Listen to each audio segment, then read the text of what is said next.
Hello, everybody. Welcome back to Winterfall. Hello. Say hi, everyone. Hello. Hello. Thank you, all of you two listeners, or me going back to look at this for notes. Last time on Winterfall, our group of curious collectors met a man named Klaus outside the gates of the mysterious Golden Spires, who had been studying the place for years.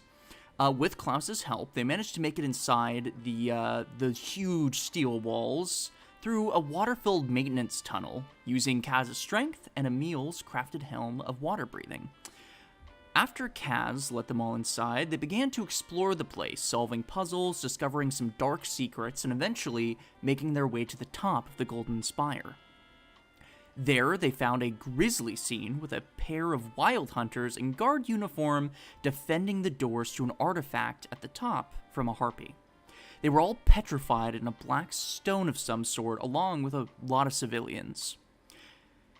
Kaz managed to break the purple orb of immense power from the spire, taking it along with a bugbear totem they found in a bunker that resided within the walls of the Golden Spire.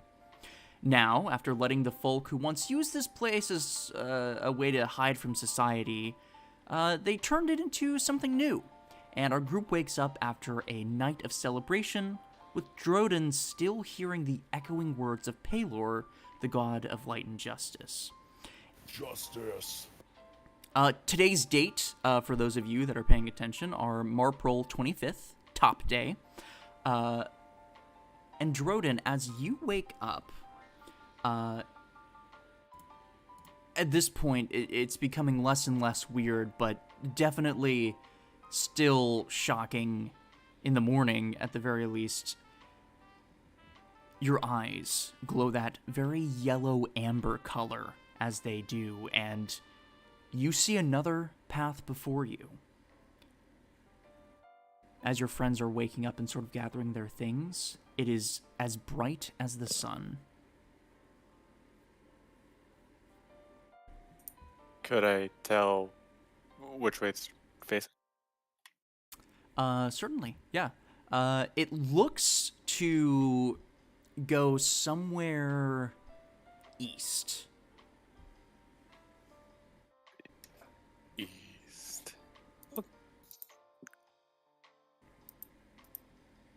So, as all of you are waking up, what are you doing?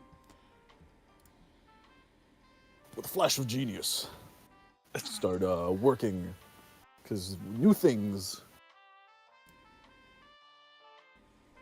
Okay, yeah. No issue. Is there anything I need to worry about with Flash of Genius? No. Okay, great. Anything else from anybody? I roll my important rolls. Go ahead. And correct me if I'm wrong, but you can choose one of those, correct, to substitute? I gain both, and I can use one of them to. Here, I'll ping the ability. Right. Yes. Okay, that's what I thought. So you get two, and then you can choose one of those to replace. Yeah. And then, of course, yes. Okay. Hoping we'll need another weapon. I cannot. My voice is fucked. I don't know if I can fucking go low without my mic being able to pick it up. Just do your best if you have to. Do a country accent. That's what you know. What? If you have to. If you have to.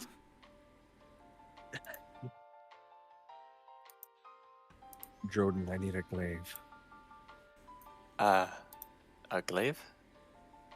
A glaive.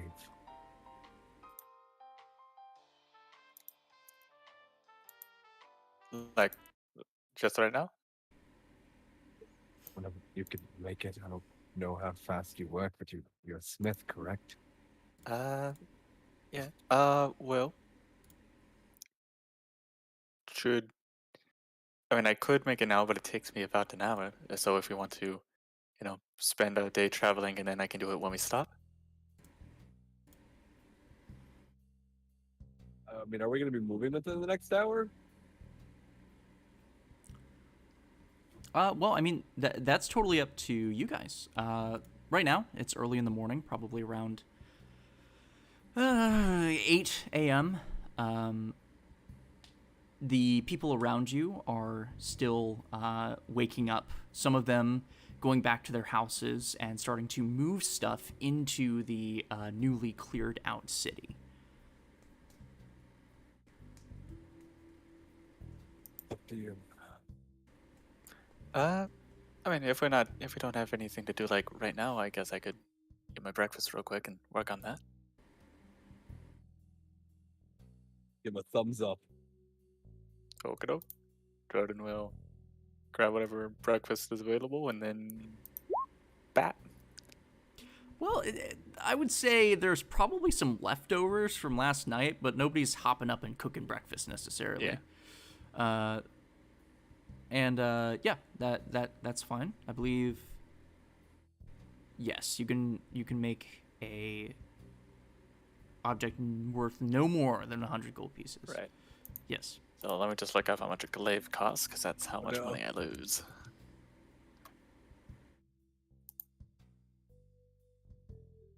Da-da-da. 20 gold. Let's go.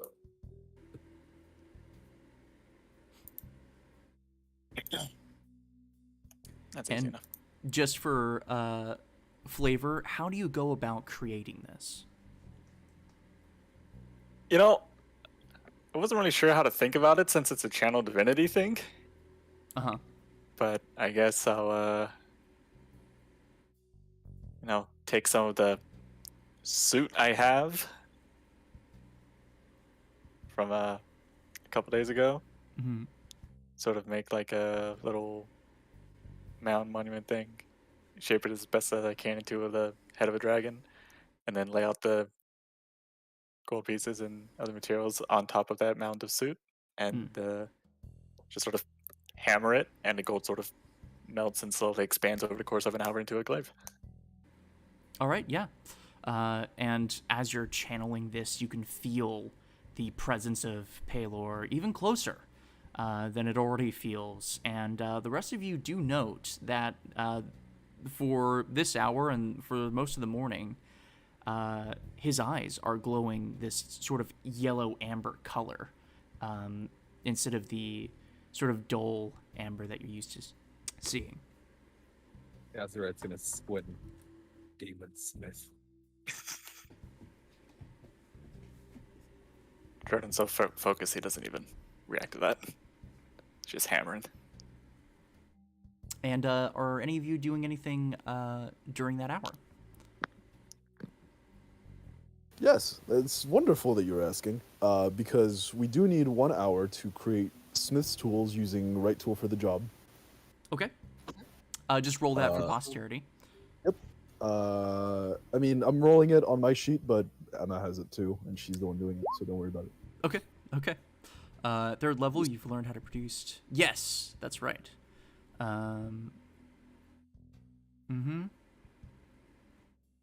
I see. So the next time that you use this, those particular tools would vanish. Yes. Okay. And you said which tools? Smith's tools.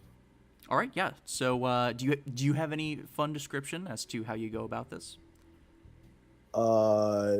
Imagine Emile and Selene just standing next to each other, and it's just like she's grabbing things inside my coat and like pulling things out and starting to work on it and stuff like that while I'm working on my own thing.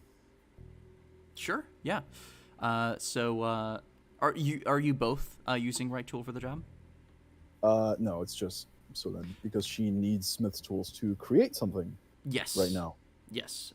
So, taking the time to sort of channel a arcane energy, Solon begins to piece together and draw out the shape of the tools that she needs, and over the course of an hour, in a very parallel way to what Droden is doing, it sort of rises like a bread out of the shape, and you have the smith's tools. Bread. Metal bread. Metal bread. So yeah, both of those things happen. and you can add those to your inventories as necessary. The day's still ahead of you. It's probably right now about 9 a.m. There's certainly people to talk to if you want to do that, or if you guys just want to head out. That's also an option.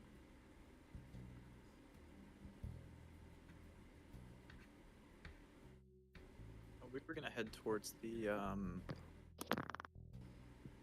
what was it? The collections office, right?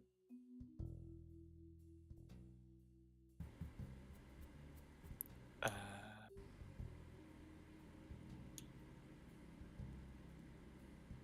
man, I don't remember what we talked about. I'll let you know. In my notes, I have it that you're going to swing by the collections office here in the Golden Spire just to see if there's any extraneous jobs you could do. And then you were going to make preparations to travel to Solent.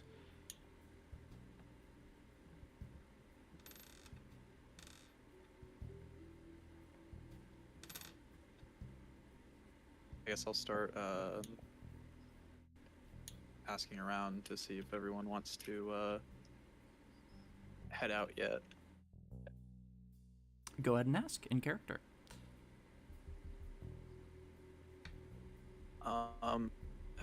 Is everyone ready to go?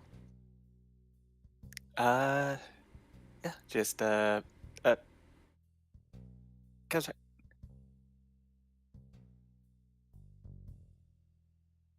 He looks up. here you go. And I'll hand him the freshly made glaive. Hold up for a second. Yep. Thank you.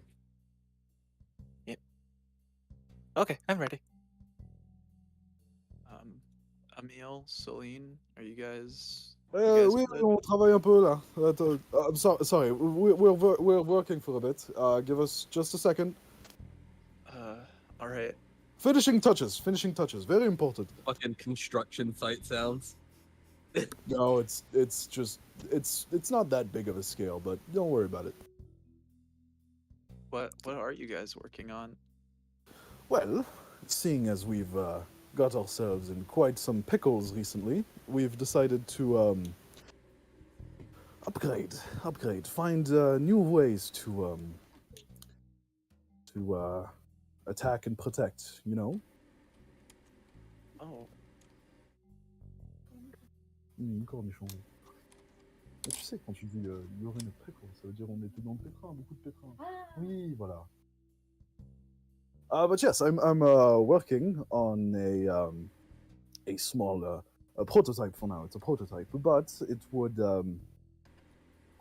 it would increase our firepower quite drastically. oh. And my wonderful assistant here is working on a piece of armor that I've designed long ago, but never found the time to finish. Oh. Oui, tu as été promu en tant qu'assistante. Ça te va? Regarde pas comme ça.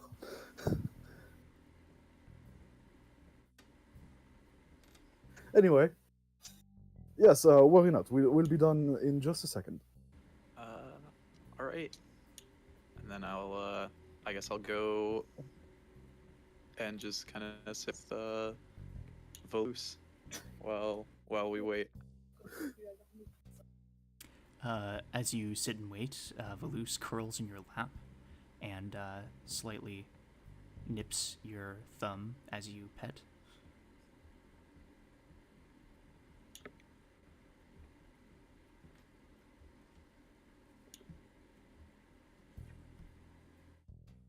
Okay. Celine and Emil are still crafting something. Is this an item that I should know about, or is this... No, this is technically what we get at level 3. It's our level up. Correct. Yes. Okay. Well, in that case... But we did need the tools for it, so... Correct. Let's see here. With that being said,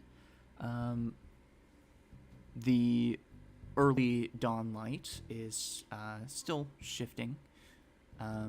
More people are up at this point, still walking around, taking handfuls of things from their houses.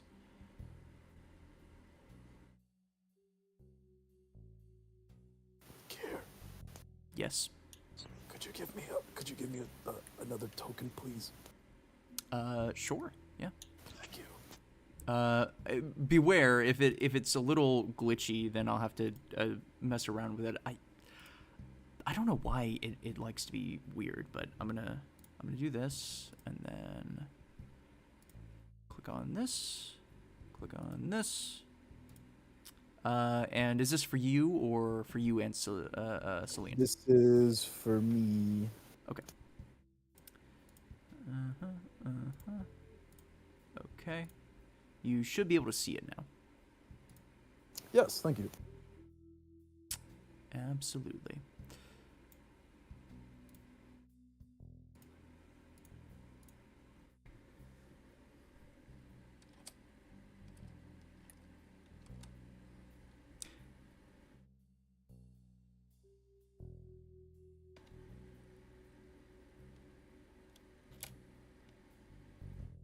So, are you guys conversing while you're waiting, or are you just sitting in awkward silence? That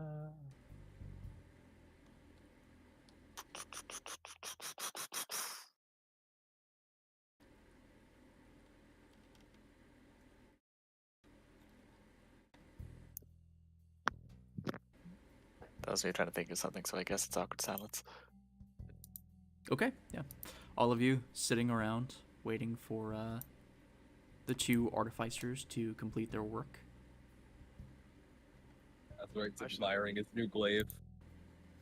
Are there any stores nearby that I'd be able to head to look for components? Just make a quick investigation. There's certainly not a lot of shops around, but you could probably find somebody.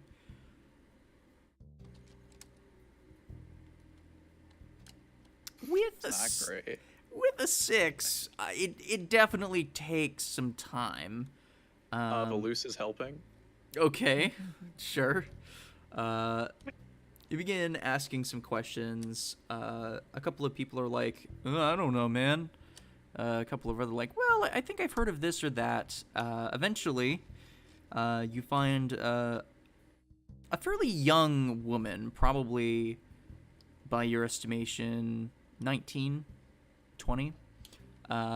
She's currently holding what seems to be a crate full of miscellaneous spell components that look familiar to you.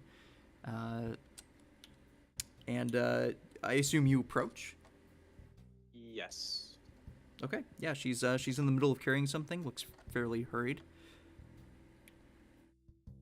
Oh, hey, sorry to bother you, but I was looking to see if I could maybe purchase a few things that you have on you. She sort of looks around and stops as she's trying to hear where the voice is coming from, and then sees you and sets the crate down. Well, sure, what are you looking for? I need charcoal, incense, and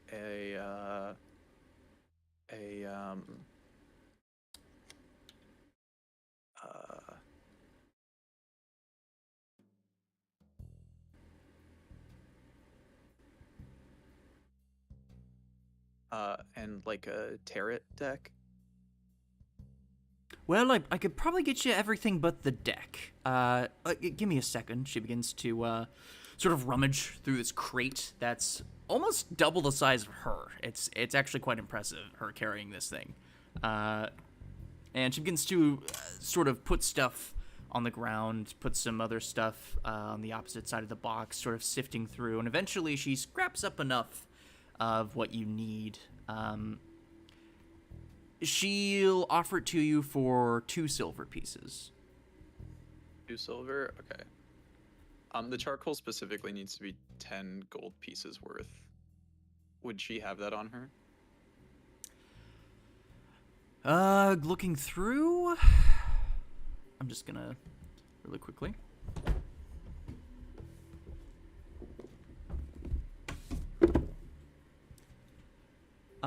Yes, she does. So that's easy enough to do. It'll be 10 gold then and 2 silver pieces for the rest of the components. Right. Cool. I will pay her. After you hand her the gold, she goes, "Honestly, it made my job easier. It's a lot less heavy now." And she picks up the box and continues on her way. Wait, do you need help carrying that? Well, I think I got this, but if you go outside, the house that has the roof with the hole in it, that's my house. There's a bunch of boxes there if you want to carry that. Yeah, sure. Where do you need it carried to? She points to the building that's right in front of her. It's one of the first buildings that you see as you walk in. I claimed an early spot. Oh, nice. Yeah, I'll head to the house. I will cast Mage Hand to help out, and I will start carrying the boxes. Yeah, the mage hand might actually be almost necessary as you pick up one of these boxes and it is heavy. I mean, I'm talking like 30 pounds heavy. Oh, dang. And as you begin to lift with your tiny, frail arms, you cast Mage Hand, and it helps lighten the load. You're still sweating as you carry, and the rest of your party can see this as you're making it to the house. You pass by the woman a couple of times as you're doing this. You're doing great! Thanks. If Jordan says this, I'll try to help. Okay, yeah. With the two of you, it goes by pretty quickly, and sort of all set the stuff down inside of the house, all huffed and tired. And the lady sort of turns to you two. Well, whew, yeah, that was a lot, but I appreciate it. You guys saved me a lot of time. Oh yeah, it's no problem. Just Say. happy to help. Do you... Just give me one moment, she says, as she begins to go through a couple of boxes. And she hands you each a silver piece. Let's go! Thank I think you. it's only fair. Thanks for helping. Oh yeah, no problem. And as you get your coin, she begins to unpack things and ushers you out as she wants some privacy to set up the new place. Yeah. You back her on the street, and Celine and Emile, I assume, are finishing up? Yes. Okay. Yeah. So not too long after, you all reconvene sort of in the middle of the street. People are walking by. Some people are eating the last of the leftovers from the crazy party. And others are disgruntled, but helping pick up the amounts of broken glass bottles and other assortment of garbage.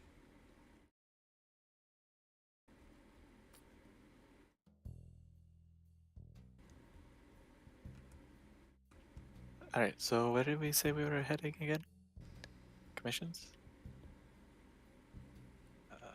Yeah. Do you know what that is? It's so from that crazy old man's house. We're just gonna kind of walk along the road, like northwestern, and it'll be like on this like street with like with buildings in it.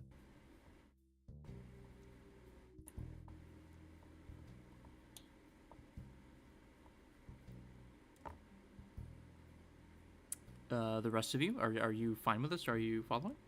Yeah, probably we'll just follow me. Okay. as Droden begins to head off. Any of you that want to follow certainly can. Not a super long walk. Day is cold, as always. And you make your way inside, and you can see there's an older gentleman, probably somewhere in his late 40s. Looks to be maybe a half-orc, very green skin. You can see he's in the middle of packing some things, lots of papers and other pieces of random equipment like typewriters and other things. He sort of looks over. Can I help you?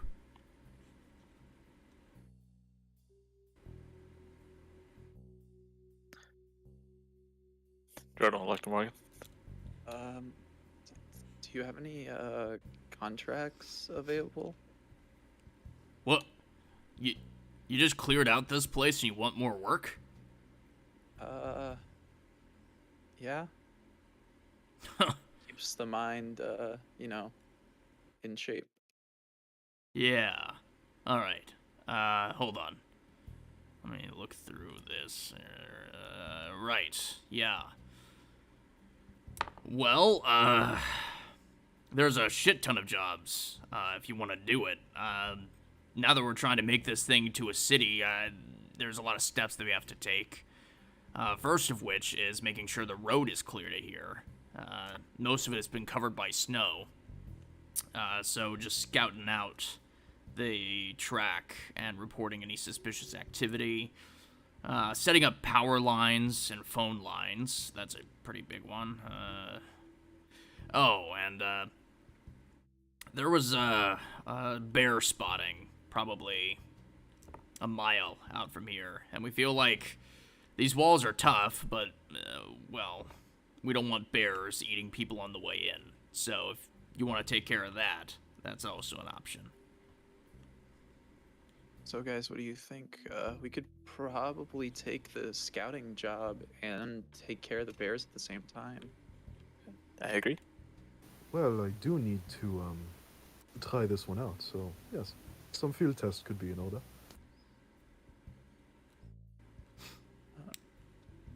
Okay. Guys, all right? Celine, you guys? On y va? Okay. Les ours. Oui. Okay.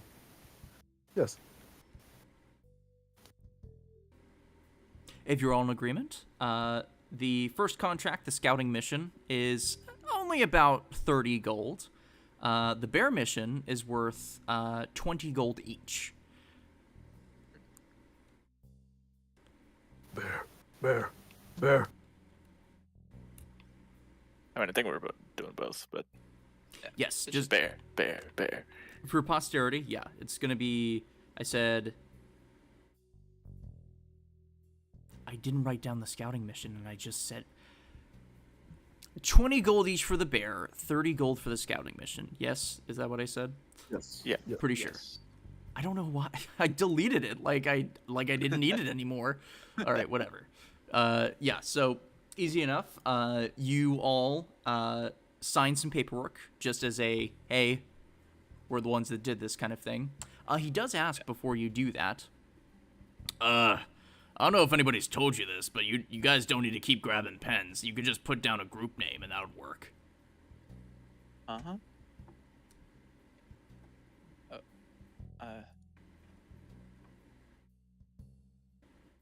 Well, anyone have any ideas for a group name?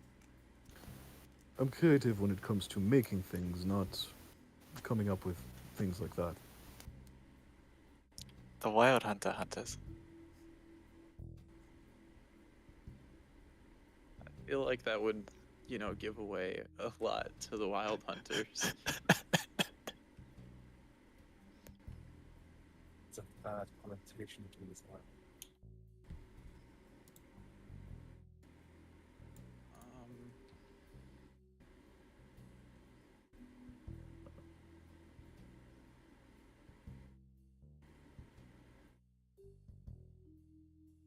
Well, isn't this an awkward silence? Thinking of a name is hard. We can put our names down for now and keep thinking on it. Yeah, I wasn't saying you had to make one now. I was just saying in the future. Makes things easier. But like Snowasis.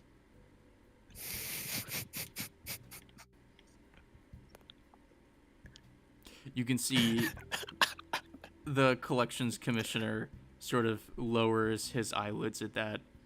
Yeah, that's a great name. Is that what you're going with? I say we give it more time. Perhaps. All right. Now, if you're all signing, you sign here. You sign here. Is that ferret? Never mind. You all sign your names. Yes. And you get the jobs, and as you leave, you can see that the sun is already off of the horizon, and the day is yours. I'll License to chill. I'll bring Huh? us over Oh, here. chill. So that way, we can go ahead and take a look at this. You said, are you sensing a chill? No, I was giving out more group name ideas. License Oh. to chill. License to chill, I see. Really spectacular. But yes, you are currently where the blue flag is. You were told that the bears are somewhere over here. Somewhere close to the northwest of the Golden Spire. And then, of course, this road is what they're asking you to scout. Like the whole road? How far are they expecting? He didn't say, and you didn't ask, but you could probably assume that he means just enough to get out of the peninsula. That's a lot of road. It is, and it's worth 30 gold. True. Seems like their storehouse has been cleaned out recently.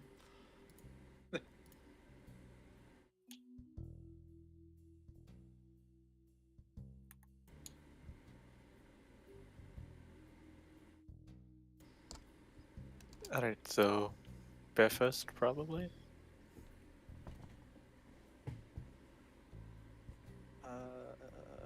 We'll most likely find the bears on the way, no?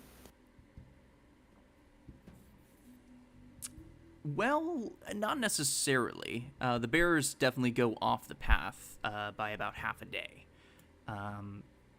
The path itself extends probably 3 days to the west.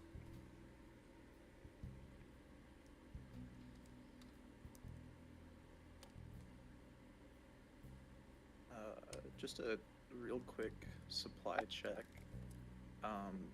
Kazarite, do we have enough food to be able to scout this place out? Azraed is going to examine the barrel and really rub his chin for a moment as I go to look at my character sheet. There. Let's see.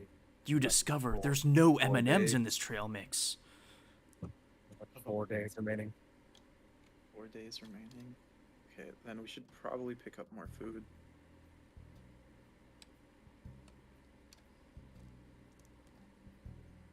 Is there anything we need besides food before while we do that?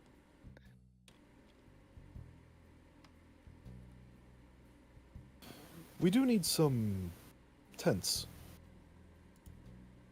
I don't want to sleep in the snow again.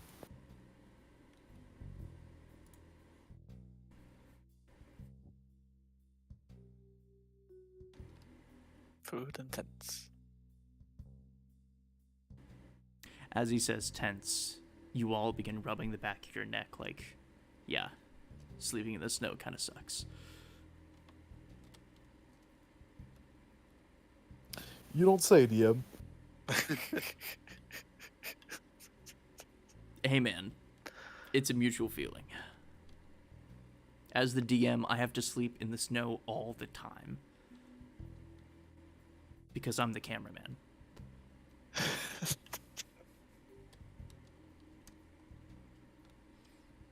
Okay, so what are you guys doing first? Are you leaving the Golden Spire to complete one of these 2 missions, or are you stocking up first, doing it later?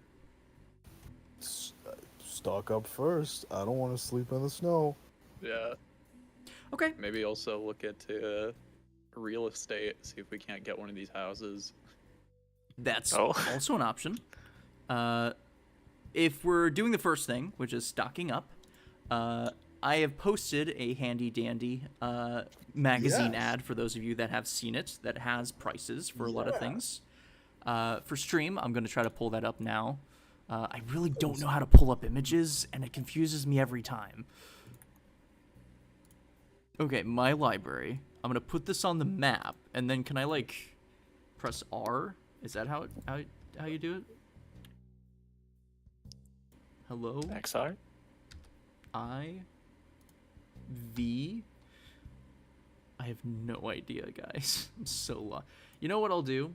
I'm just gonna expand this on the Conrad Kingdom map. Look. Here it is, everybody. Here's the cool thing I made. Has all the prices. And in fact, just for flavor reasons, Kazrite, as you're inspecting this trail mix and getting the numbers, you find that there's a piece of paper sticking out of it, and this ad is what you see. It seems like the Wiggle Piggle never wants to let go of its grasp on its consumers. But anyway, what are you all purchasing? 1 tent, 2 bedrolls, and 2 blankets. Okay, that's easy enough. If I need to get a calculator, I can. It's 16 gold and 2 silver. All right, easy enough. Subtract that from your inventory and add the items that you purchased. It seems like, despite the fact that they've used most of their treasury, extra supplies are in order, as they don't really need them anymore. Moving into a new place that has, like, actual built walls and insulation is kind of nice.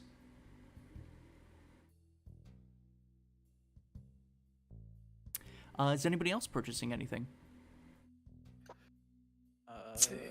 What else is on here?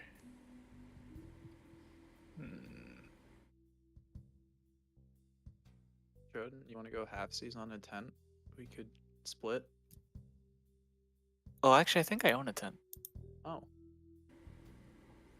Hey, Jordan, can I freeload in your tent?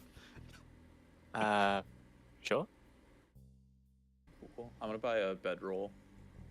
All right, yeah, easy enough. That's 1 silver piece. Let me roll these real quick to see exactly what I have. Explorer's pack. Yeah, I have a heavy duty tent Nice.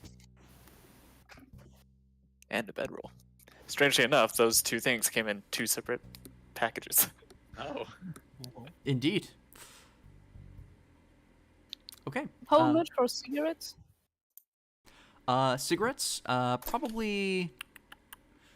If we're going off the price of matches specifically, you could probably get a box of 20 cigarettes for 1 silver.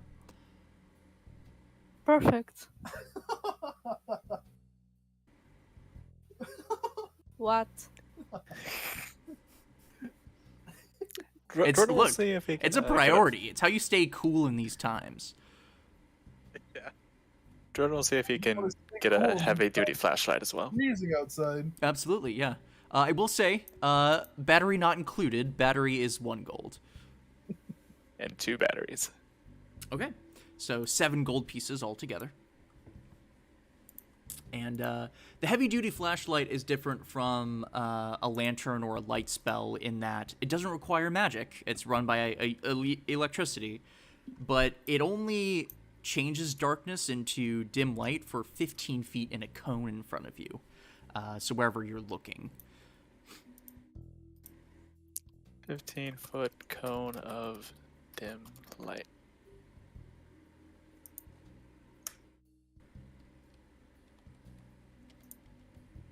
Or if we're following normal rules, if it's dim light, then it becomes bright light. But yes. We need rations, too. Yeah. 2 batteries. Let's see if I did that right. I'm gonna purchase rations. All right. You can see the rations per day price is for one person. So if you were to get it for your group, it would certainly multiply in price.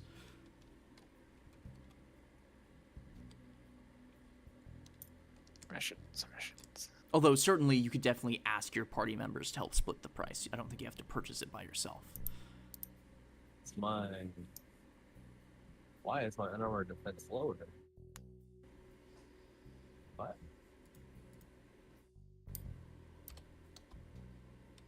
I actually can't find where rations is on here. It's in the middle it's in box the middle. there. Food for travel. Yeah. Wiggle Pickle brand oats with condensed milk and Wiggle Pickle brand canned barbecue beans. Just as some of the examples of the delicious treats you can have on the road.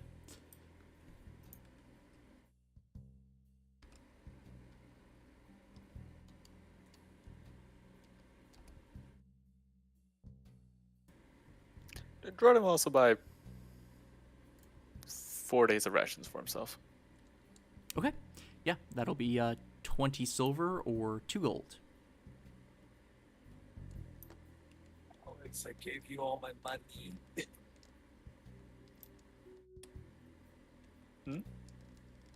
Kazrite looks to you with puppy eyes as he realizes you have his money and you're buying food. I'll give him how much he needs. Well, I'm just expecting you to buy shit. I'm not. Kazarite's not asking for. I'm reminding you that you need to buy shit, and he told you to buy shit. Oh, I did, just not food. Well, we need food. I thought we had enough food. No, we only have 4 days. How much food do we need, Kaz, right? He looks at the map and he looks at the barrel. Thinks. Plus the extra time for the beds. What? Plus the extra time for the bed. Saying 5 days to be safe.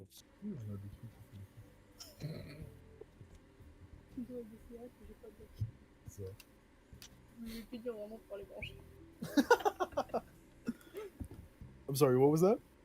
I'd say 5 days to be safe. And that would be Pulls out his calculator and 5 silver piece per fucking person. puts on like the really thin accountant glasses and starts fucking typing it up. There's 5 of us, so it's 25 silver for 1 day for our group. That's right. So Or to make the math easier, 2.5 gold. 25 gold. So 5 gold for 2 days, 10 gold for 4 days, 12.5 gold for 5 days. 25 silver. Or we could just do 15 for 6 days and have a little extra, just in case. We could do 15. Why not? We have enough. Okay. Who's handing over the 15 gold? I am, because I have Kazrite's money. And All right. that's what it's for. All right. You gave him the money to pay for party supplies and all that. So Yep. go ahead and subtract the 15 gold. And Kazrite, if you'd like to add it to your inventory just for convenience sake, 6 more days of group rations. We're Woo. back up to 10. everybody. What about the doggies? You're gonna have to calculate that separately. If they take half a person, that's 4 people. It's 2 gold per day. You want to put 10 more gold into them? It's what? 10 more Five. gold for the puppies? No, that's only 5 days of dog food though. Can they eat oats and milk? I feel like The wait, things no, listed they- there are just for they flavor. have canned barbecue. They have Yes, canned barbecue. That's what we're yes. getting them. Yeah, okay. Yeah, no, this is specifically the Wiggle Pickle. They have some weird stuff over there. But yes, you could secure yourself. I believe that math is correct. 2 gold for a day. 2 gold a day because we have 8 dogs, Right. Yes. and they cut in half to do it. So- So you want 10 more gold for doggies? That's only 5 days of rations, and then we only have 5 for them, and then 10 for us. If we want to match theirs to ours, we're gonna need to spend 20 gold. I mean, Yeah, are that you costs fine more than with we do. that? Yeah, let's do that. Are you I'll fine add, with that? Because I'm using your money. I don't. I'm not. I got what I got. My glaive. I am a barbarian. I don't need All armor. right, no, it's There's okay. literally Fine. Yeah, nothing else no, I need. 20 gold. 20 gold. Okay. Azurite is a simple man. He does not need much. Add what 5 days of barbecue kibble. We're doing 10 days of it. 10 Men days. only want one thing, and it's disgusting. Meanwhile, the men, glaive gober. Okay. Yeah. Any more shopping for you as you're sort of perusing the open stores that are currently just handing out boxes full of stuff to you guys? I think Jordan's good. Azurite sees a typewriter and inquires how much it is. Oh, that old thing? I'll give it to you for 5 gold. Yeah, I need 5 gold. Sure thing. Okay. You have secured yourself a used typewriter. Let's go. You do not have paper for it. Fuck. I'll go buy paper. I have copper. I I have copper. have 5 blank books that I can tear the pages off to make paper. Okay. Okay, that works. I do not Absolutely. have ink. Fuck. How Uh, much is the ink for this? ink is, I believe, 1 silver piece for an ounce. I'll hand over 1 silver. Okay. Actually, I'll hand over 2 silver. I'll get 2 ounces of ink. Okay. Just to make sure.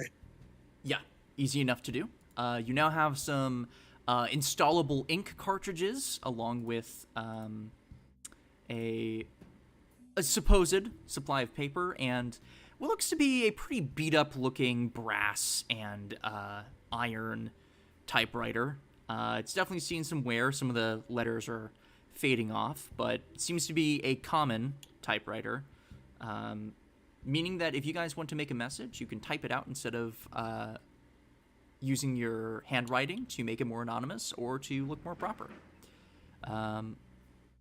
Anything else as you guys are sort of perusing this garage sale of a town right now? Anyone selling tarot cards? Make Since- one more investigation check as you're sort of looking and perusing around. Velusa's gonna use the help action. Okay. So Velus goes on a adventure, dodging through people's legs, sniffing out a pack of tarot cards because apparently ferrets can do that. What you find is eventually you make your way to a very middle-aged woman who's wearing a very purple outfit, which is unusual given the time.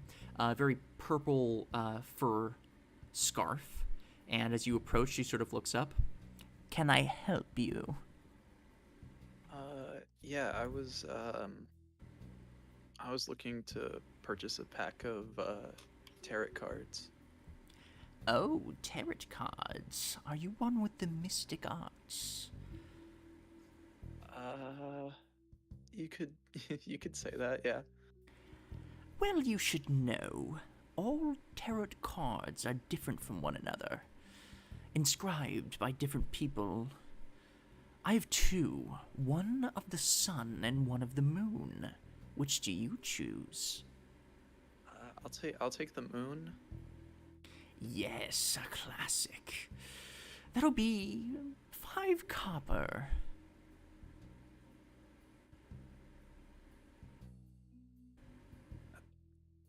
All right.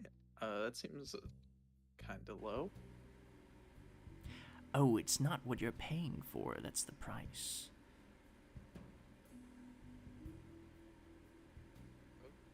Okay.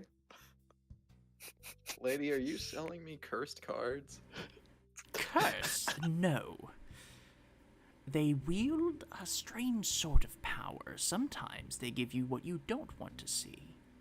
That is the nature of the tarot cards. In my case, I've had one too many issues with the moon deck. I see.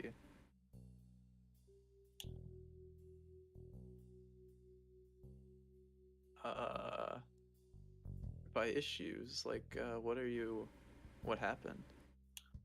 You can see she takes her cigarette on a stick and puts it out on the counter.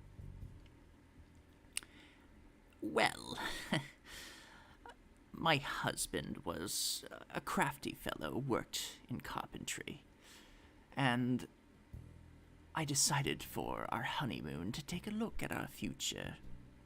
What I found in the tarot cards was a plank and a nail.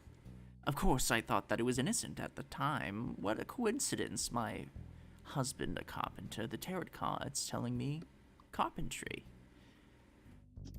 What they didn't tell me is that the plank was a board from our roof, and the nail is what he stepped on at the wrong time. Oh, you hate to see it. Very twisted sort. Of course, that's just superstition for an old lady like me. Some don't believe in the tarot.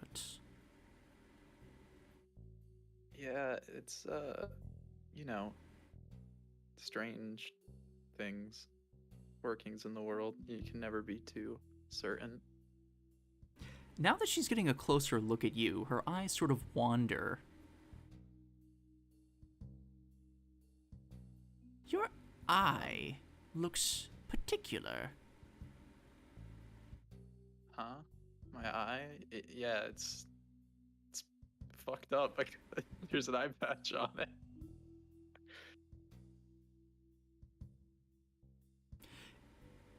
Go ahead and make an insight check for me.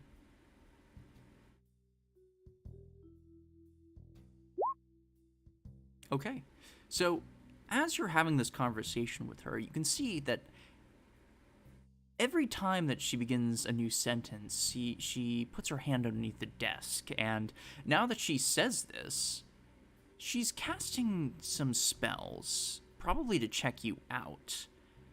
And what caught her attention was your eye. Fuck. Hmm. So, did you live in the Golden Spire your whole life, or are you from No, somewhere? no. After my husband passed away, many suspected that I killed him. I was already sort of an outcast. The mystic arts are not as appreciated in some parts of the country. Magic being taboo and all. They've insinuated that I killed him and blamed the cards, which, of course, isn't true. So, I stumbled upon this place on my journey, and its hiding properties were one to be admired. Although now, whatever you did seems to have ruined that effect. So, inside the walls I go. Yeah. Where did you learn to do magic? Well, it's a long story and a long journey. I'm less magic as I am more spiritual. I studied personally in the Grenadier Empire. I wouldn't recommend it, though. Very messy place. Hmm.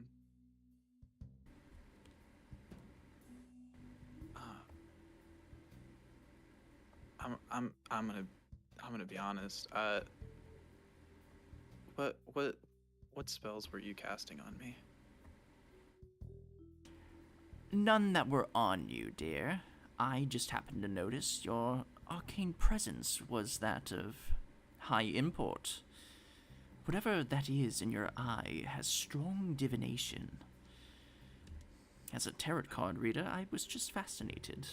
Didn't know what it was all about. Fair. I just wanted to make sure, you know. Believe me, dear, I'm not one for making enemies. You know, you've charmed me, I must say. Curious young fellow. How about you take these for free, she says as she's sliding them across the table. Oh, all right then. Thank you. You can call me Darlene. What's your name?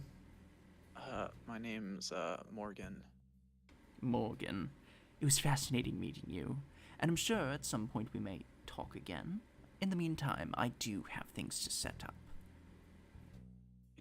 I do hope to meet you again. It's nice seeing another,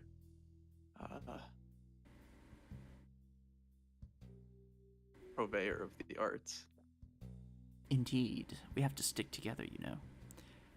Yeah. You have fun with your friends. I'll try. As you And leave, then she I sort of wags her fingers.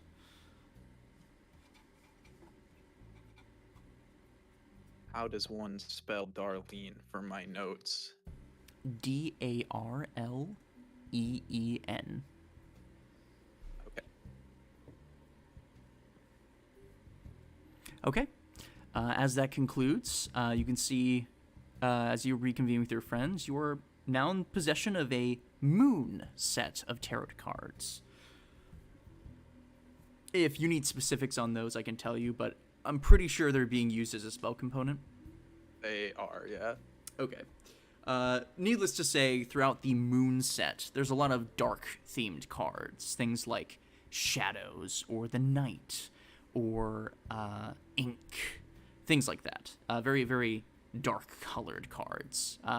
Accented with blue, and on the opposite card's side, there is a moon symbol, and it is accompanied with a set of stars in a sort of pattern on the front. But as you put that in your inventory, is there anything else that you guys like to do while you're still here? Become real estate moguls, guys.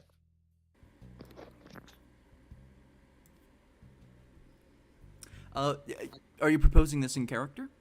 Yes. Wait. We could consider building a clan here, or a headquarters before people move in. Or That's a what I footing was thinking. somewhere. Well, and it should be noted, too. I mean, this is a very large city, and the people that were residing out town are very few in number. It would not really be an issue for you to snag a place. Although you would probably need to talk to the leader of the bunch, whom you do not have the name of yet. I say we take the Golden Spire. I don't want to fucking live in that place. No, I move out. We move out the statues and live at the top, so no one fucks with the mechanism. We can protect the mechanism and work out of here. Theoretically, Remember how Kazrite was scared of this place? Well, now I took its fucking power, bitch.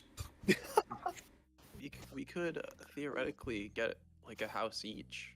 I had an arc, motherfucker. I don't believe most of the buildings are real. Huh? I don't believe most of the buildings are real.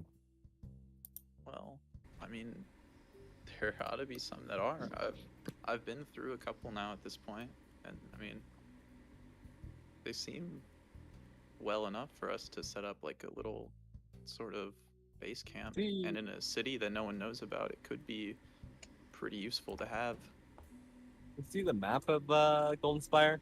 We're probably completely throwing off Kier's plans for the day.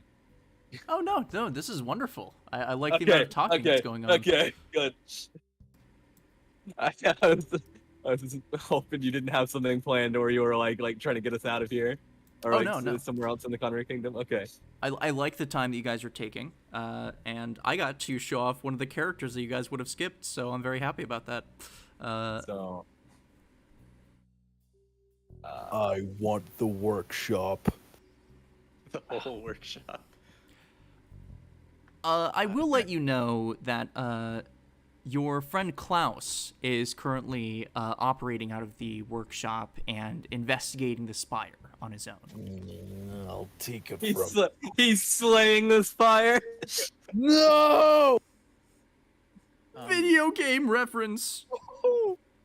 If I could get a house next to the library, I could spend a lot of time doing a lot more research. I think it would be good for us to group, near there, so that wild hunters basically come back if we are still to. Could you repeat that for me? That was a little. Said, I believe we should set up somewhere near the cellar if we believe the wild hunters could come back or if we were still looking for them. Right. So that would be somewhere in Honeystar, I believe. Yeah. Joe is suggesting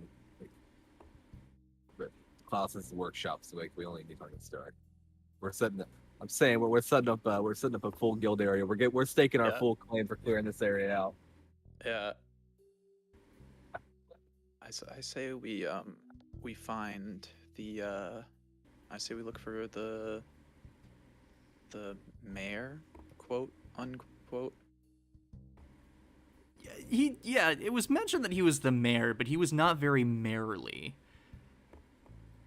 Could make him Neil Mayor before the day one coup. So I'm pretty sure this is about loyalty, Kaz. Right? I don't think we could just murder people. Politics. Hey, there's no you don't have to kill in a coup. There's peaceful coups. I still think it's about loyalty. I don't really know if we have that. I'd be bound to this place if I were mayor. Believe it or not, I do not want to spend the rest of my life here. yeah, as you say that, you look around and there are definitely changes being made, but it still gives a very creepy vibe. It's not any less creepy. It's definitely more populated. I like my workplace sterile, but not my living place. I'm the cellar into our workshop, out of everyone's eyes and secrets.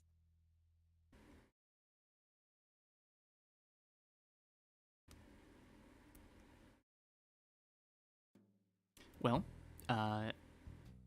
you guys are talking about perhaps staking a claim in this place. Are you going to find the mayor? Yeah, I guess I'll start looking. Luce is helping. Why are you trying to fucking sneak it in now? Go ahead and make. I'll leave perception or investigation up to you. They both insinuate different things. I think they're both +4, but I'll, I think Salem had find familiar. I could have fucking done I this will shit say to you. it is much didn't more think about that. believable to have your pet try to perceive things than investigate, but The smart fella. He's a demon. I guess He's a fart smeller. a fart smeller. With a 12, you take your time asking around. It seems like whoever the mayor is definitely swapping locations a bunch. You do get a name. His name is Mayor Hardrock. Eventually, you stumble across a bit of a scene. He's breaking up a fight between two people who seem to have gotten into a scuffle after they bumped into each other. Hey! You! Get out of the way. Same with you. Get back to your stations. Ugh, ruffians. Hey! Town saver over here. What can I help you with? Hey, I was just looking to see if me and my friends could get a few places of residence around here. Well, sure. Yeah, I mean, we don't have property tax set up or anything like that, so it's pretty free reign, although we're finding out that a lot of these places aren't heated, so I'm trying to figure out something for that. I think we're just gonna cut some holes in the roof and make a fire or something. What are you looking for?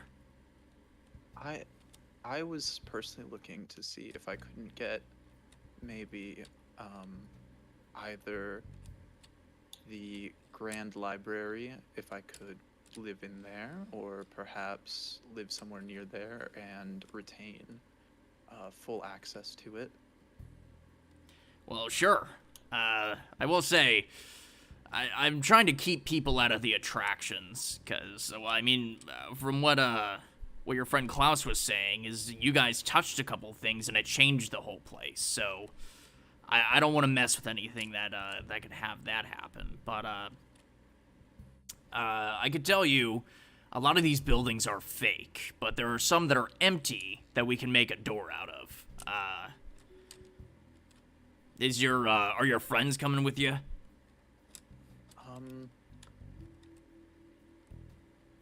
I would. I'm gonna start shouting for them. Bro, we're behind you. Yeah. Oh, you guys followed Okay. along. We would like. That the Southern wasn't District. stated, but that's totally fine. We would like the Southern District. Oh, is that a Honey Star? Yes, there are no attractions down there. Well, I mean, other than the statues and that sign. Yeah. Make sure people don't mess with them. Just pick a place, bust down a wall if you have to. I'm trying to get people moving. It's pretty difficult, and we don't have a lot. So, if you find a place you like, go ahead and bust it in, and just come to me and circle it on a map, something. So that way I know where you're at. Azurite has already marked out a claim on the map because he has a collection of maps. Speaking of, I'm quickly going to start taking some of these notes that we put out. That way you can get a clearer view of everything.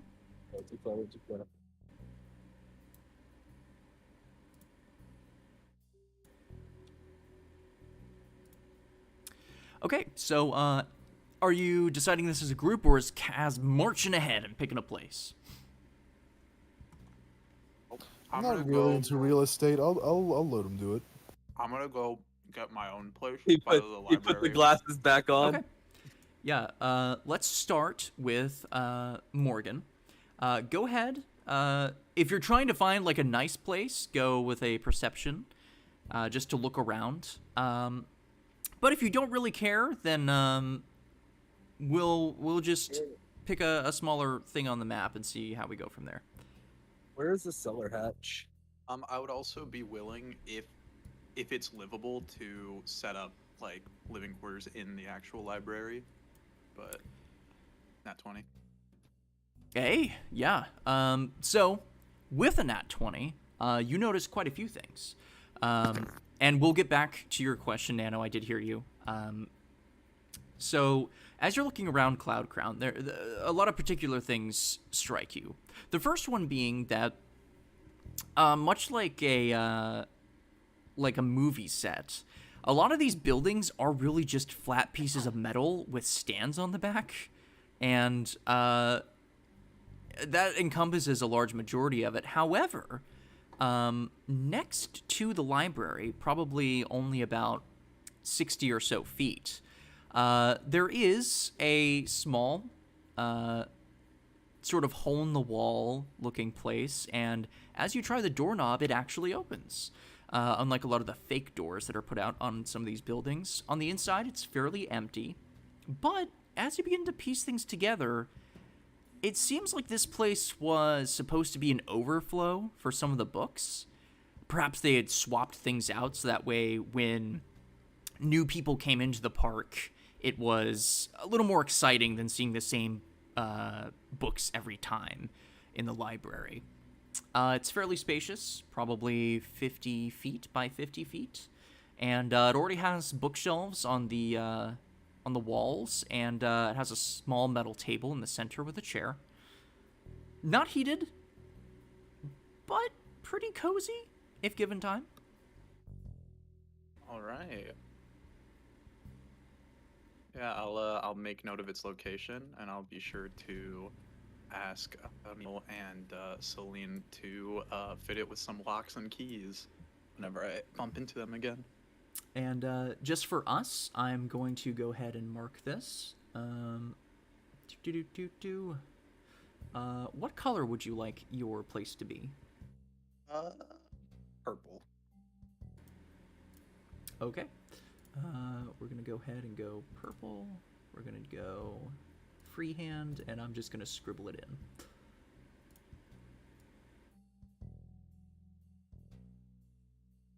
nice and perfect and symmetrical.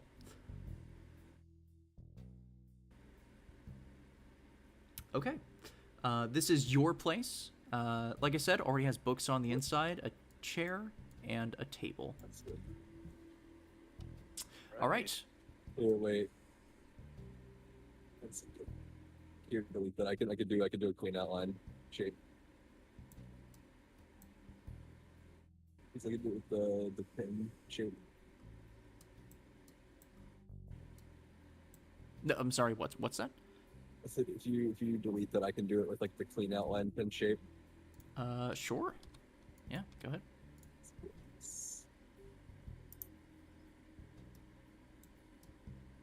Oh, wow, that is clean.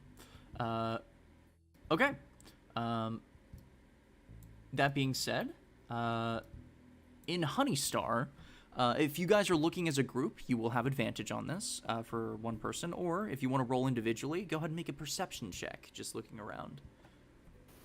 Oh, I'll help. I'm not good at those. And I will go ahead and make a circle around the location of the Wild Hunter bunker. I'm going to do it in green, and I'm going to put it right here.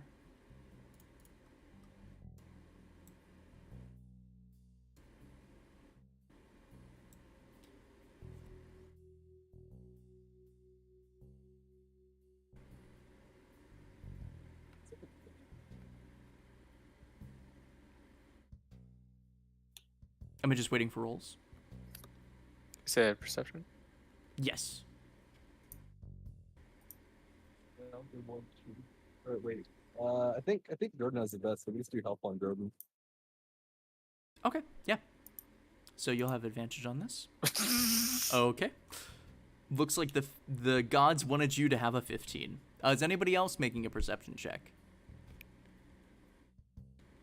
Get that perfectly filled in square. That's real nice. Well, that wasn't that great. And I will write notes for all of these later, so that way if we ever come back, we know what things are. Okay. That's where the thing is. I'm gonna do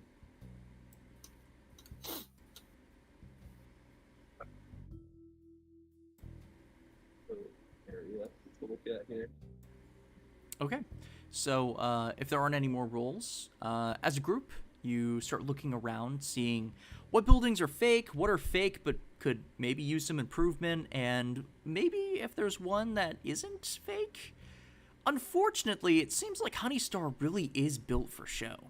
A lot of the buildings set up like the Cloud Crown district with a flat metal piece being propped up by some very sturdy stands. However, taking some time, you do find that this odd-shaped building here is in fact a real space. It seems to be a storage closet for different statues. It seems like a lot of the attractions here, they wanted to keep fresh, it seems. So inside you find very gargoyle-esque statues of various creatures, including polar bears and some penguins, along with some fish and some winter birds. But it's empty. The door opens and closes, and there's already an electric light on in the middle of the room. Not very bright, but enough to allow you to see. I was already gonna search the areas like around here. Where's that? Near the cellar, the red line. I'm not seeing it. Wait, what? Okay, it's ping. It's like. Oh, there it is. Yeah, I mean, it wasn't showing up for me until you pinged. That's weird. Go ahead and make another perception check as you're looking around. Woo!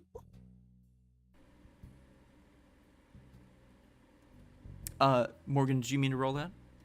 No, I was moving my character sheet out of the way so I could see the rolls. Oh, okay.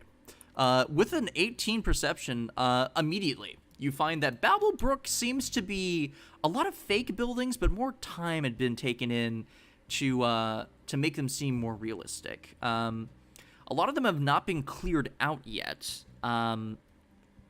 Definitely looked through. So I'll say this one here. Was that courtyard in the back real too? It is, yes. Oh, The mine. trees are fake, made out of material you're not familiar with. But the building itself has two doors, one in the front and one in the back, to access the courtyard. Inside is a mechanical setup. It looks like a metal shape cut out to look like a tiefling and a small tiefling child, sort of moving back and forth. The motion has stopped, but the machine is still there. The rest of the room is empty. Just a big empty metal room. As you walk in, you can sort of hear your echoey steps. But it has two in-ceiling lights that shine a very white fluorescent light. And it's pretty close to the concessions. Perfect. Staking my claim. All right. This is the guild hall of the no-names at the moment. And then, of course, we have We will be famous Morgan's symbols. study at the top.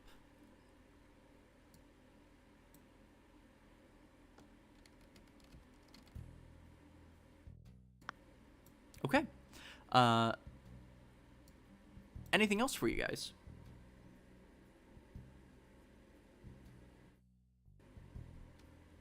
I think that's everything. No? I can't think of anything. Oh, yeah. I need to ask Emil to make locks. Okay. So your character turns. Hey guys, did you guys have luck finding a place? Personally, I'm not exactly looking for a place. I don't intend to stay here anyway. Fair. I had a real quick question.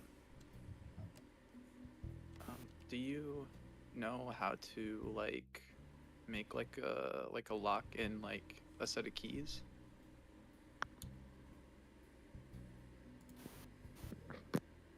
I would say that making them might be an issue, but if I remember correctly, on that advert that we saw earlier, they do sell lock and keys. We could install it for you. Oh, okay.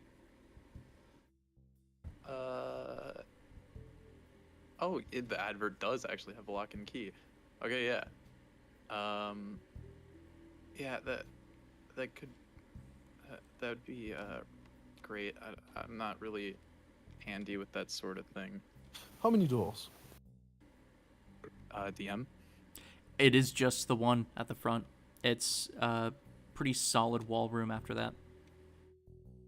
It's just one door. One door it is then. Let's go shopping, shall we? Okay. So you make your way back into the garage sale streets. I'll say at this point, with the amount of walking around that you've been doing, it's probably around noon. And as you sort of start perusing, I left this very vague intentionally. Are you trying to find a deadbolt lock or a latch lock? Well, a deadbolt would only be able to be locked from inside. Correct. So, are there any like sets for both? Like, would I be able to get a deadbolt and a latch lock? I'd say there definitely isn't a smithy in town, but go ahead and make an investigation to see if you can ask the right questions, see what you're looking for. We're here to help, so don't worry about it. Yeah, no, don't worry. Velus is also here. Velus is helping. He's very proficient with locks, don't you know? Yeah.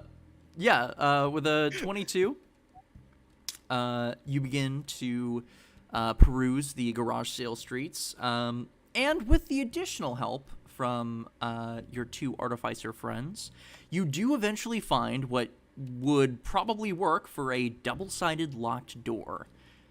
Installing it will be a task, but it seems functional, and the owner gives you the set of keys if you so purchase it. What's the price? 10 gold. Yeah, I'll buy it. All right. Yeah, easy enough to do. It's pretty heavy. Pretty tough. You would assume that if anybody really wanted to break in, they could just, bust the door down. But Yeah. in terms of being a deterrent, it's pretty excellent. All right. So Okay. I was. Now it's just a matter of installing it. Right. So as you all descend upon the study of Morgan, you look at this door. It is a solid iron door, or steel. You're still not quite sure what this metal is made from, but it's a metal door. It has one knob on it, and it is a turn knob, and it opens when you put your hand on it towards you, and it closes as you enter.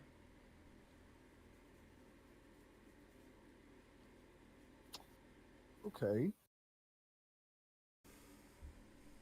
Well, I'm personally, in real life, not very familiar with the process of installing a lock. I'll say, let me look at the skills really quickly and see if there's something that might be more apt for this. Otherwise, I'll have you make. What tools do you have on you by chance? In 1 hour, I could have any of them.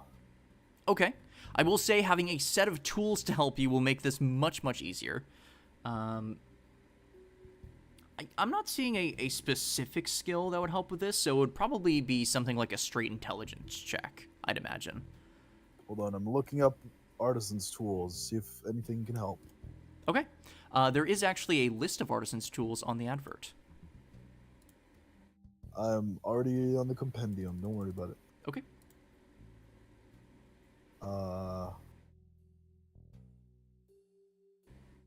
I mean, it'd probably be Smith's tools. That would or probably be Tinker's tools. Tinkers or Smiths are probably going to help for different reasons. Smiths is probably going to be more handy in getting the lock in the door, whereas Tinker's tools would probably be the implementation of the lock. I'm looking at what's in the Tinker's tools set. Okay. Hand tools, thread needles, whetstone, scraps of cloth, leather, small pot of glue. Will enable you to repair mundane objects, though you can't manufacture much with Tinker's tools. Right. Okay. Well, I already have Smith's tools, so guess we'll use that. And are you proficient with those tools? I am, because Artificer, I think. Okay. So yeah, you're going to roll, I believe, an intelligence check plus your I am proficiency. not, actually. Oh, I'm proficient with Thieves' tools, Tinker's tools, and Cook's utensils. okay. In But that let's case, see if Solen is. I was just about to ask, is Selene proficient? Solen is Okay. proficient with it. Would With what? Selene like to help? Well, I'm assuming this is a two-person job. Sure, yeah. We could assume so. In fact, because of that, I'll ask Selene to roll an intelligence check plus your proficiency modifier with advantage. Okay, let me just. Here she was, so happy to go hunt some bears, and yet we're here. So This is super intelligence important, plus okay. Proficiency, right? Intelligence plus proficiency at advantage, yes. Here it is. Oh, Okay. It's a 7 plus 2. I wasn't paying attention. Important. 17.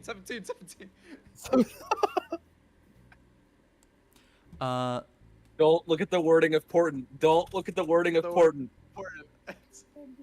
You know It's what? not. It's not important. Yes. Yes. Okay, before we do that, let's assess. What's your proficiency bonus at this time? +2. Okay, so it would be a 9 versus what would Portent give? 17. I'll make a deal with you since you're not using this effectively. I'll give you a 12. Listen, Kazarite can give them a thumbs up. Uh-huh. What does that give? It's encouraging. Emotional support. That sounds like pretty inspiring. Emotional support is inspiring. That you know what's inspiring? Bardic inspiration. Can they get bardic inspiration? I mean, it should be said, she also has, I believe she has an inspiration point that she could Oh, use. that's right. Yeah, I did that. Un point d'inspiration. Tu veux reroll? All right, she's using it. Okay. Go ahead and roll again. Much better. Much 24. better. Okay. With a 24, the installation goes surprisingly well. Using your smith's tools and a combination of minor metal work, you carve out a space for the lock to go. You take your time inserting it and attaching it to the doorknob. You secure the latch. You make sure that it's fairly lockpick proof. And at the end of it all, it looks pretty good. It definitely stands out. It's made out of a different metal, but it's functional. And as you try the keys and lock it and turn the knob, it locks. Nice. And now we have to head to the mayor. So what do we say? Oh yeah. Thanks, guys. Merci, Solène. Okay. With a very awkward thank you and a little blush from Morgan, you guys begin looking for the mayor, probably to search your place. And for the sake of expediency, I'm going to escort us throughout the city. You eventually find the mayor and let him know of your new residence and stakes. He seems surprised with the extra book room. That is something that has not been found yet, so well done. And as you begin to sort of pack yourselves in leaves, are you bringing your dogs with you on this journey? We probably should bring the dogs for surveying, unless we want to stay out there for like 40 days, die in the cold. Well, traveling with dogs is faster anyway.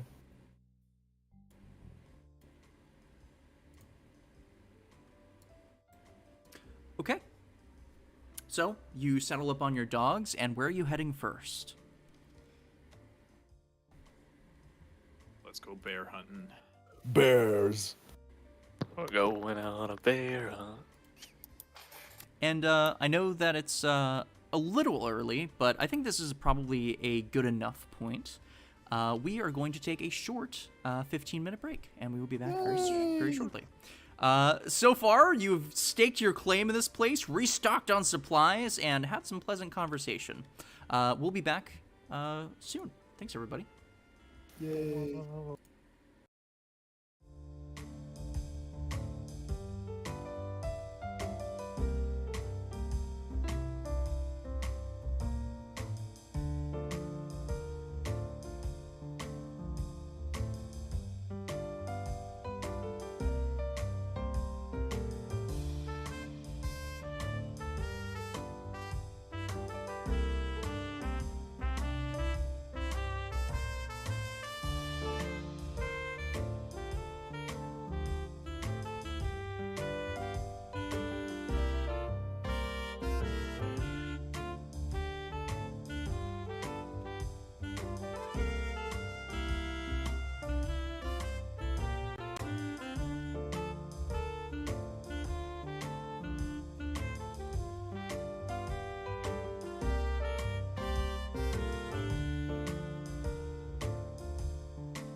All right, everybody, we are back with Winterfall. Last we left off, our group was going to head out to try to find these bears that were supposedly posing a threat to new incoming travelers to the Golden Spire. You made your way outside the Spire's walls, and out before you are the same open plains and forests, packed with snow. Now that the day is starting to creep in, a little past noon, some clouds are starting to form, although that's nothing unusual. A small sprinkle of snow is beginning.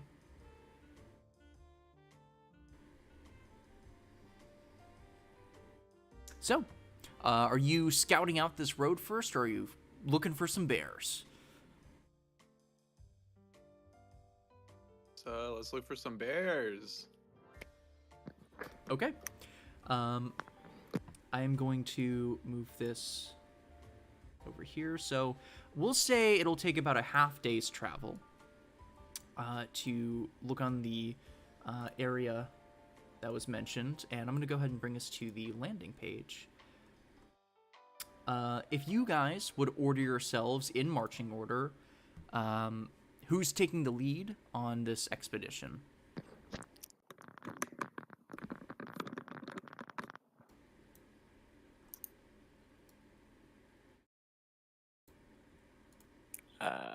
Jordan's good wherever.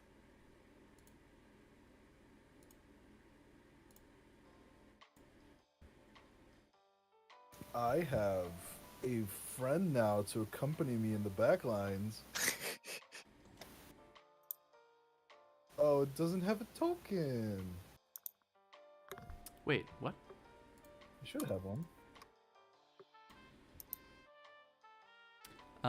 Yeah, I see it. I don't Oh, see it. actually, Kier, Yes. could I get a token as well?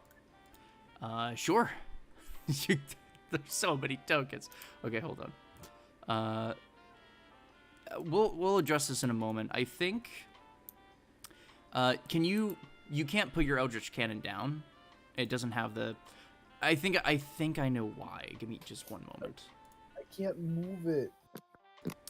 Yeah. Let me do this really quickly. I don't know why, but it represents characters and it defaults to the template sheet despite the fact that it's a copy. So let me do this really quickly. What did you name it? Is it Eldritch Cannon? Yes. Okay. So, update, save, try now. Nope. But I can move it this time. Okay. I will go in and check one more time. Mm-hmm.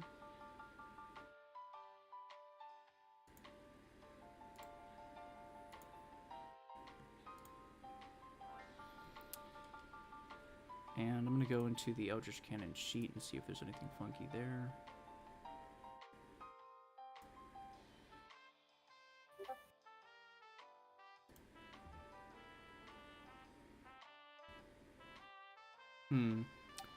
And if I drag this out, I assume it's not gonna... No, it's not.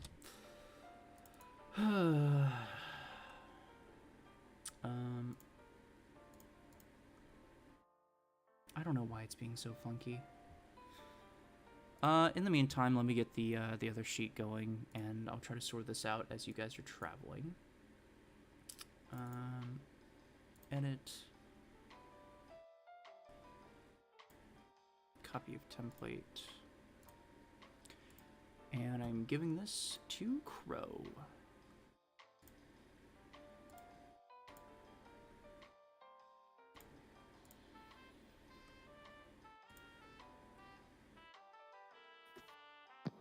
Let's go. Okay. It should be copy of template, and like I said, I don't know why the tokens are being so weird. I found out how to fix Veloose, and I was able to change that.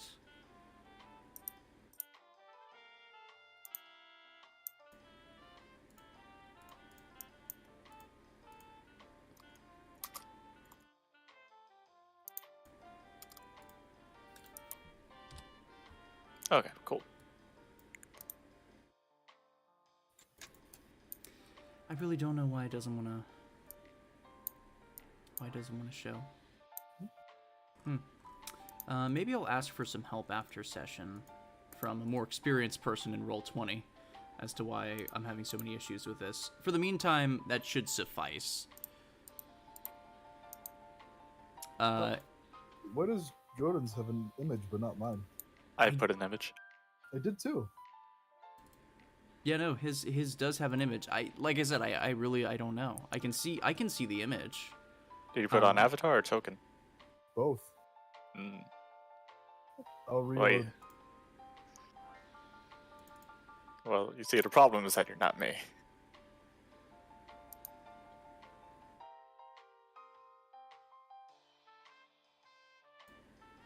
This sucks. That being said, I can't move mine.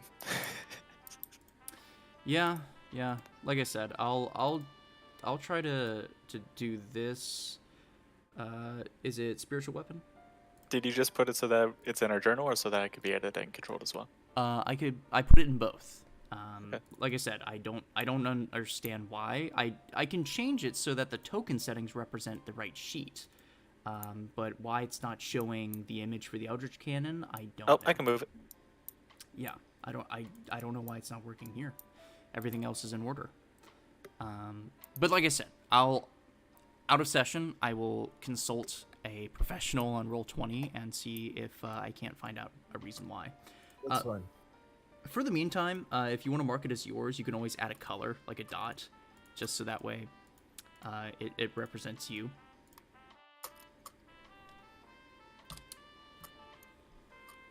Okay. So, back to the marching order. Who's taking the lead on the expedition?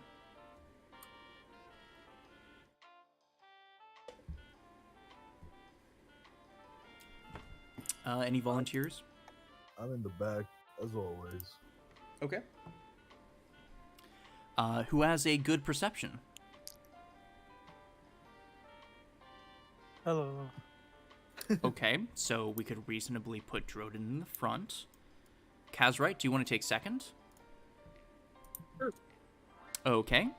Celine taking third, or is she staying in the back with Emil? You listed up? No. Yep, she's fine. Okay, so the order is Droden, Kazrite, Celine, Morgan, and Emil. So, Droden, go ahead and make a perception check with advantage, since you do have somebody in your sled with you.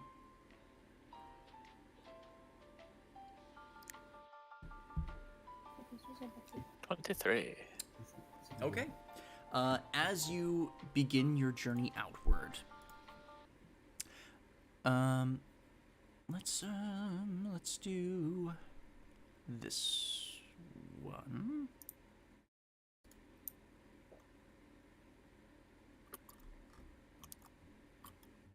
Okay.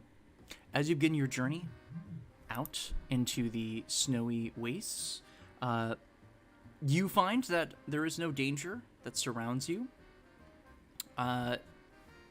You do dodge some boulders that are peeking out of the snow, and a particular patch of ice, which used to be a lake, that you decide to skip for fear of falling in. And eventually, you make your way to a forest. And bringing your dogs in here, I just realized this is way too upbeat for what I was looking for. Hold on. Let's do this one. Yeah, it's better. So you begin to peruse the outskirts of this forest. Are you bringing your sleds into the forest?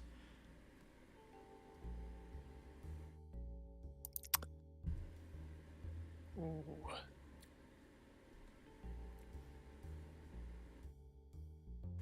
I'd imagine not, right? I wouldn't want to just leave the dogs here on the road alone.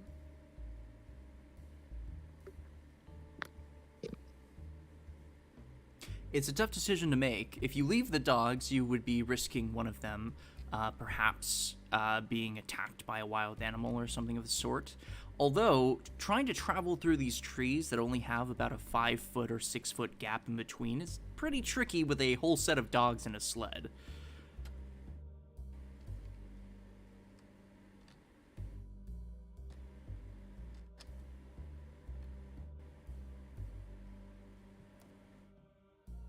As characters, you're just staring at this forest as a breeze goes by.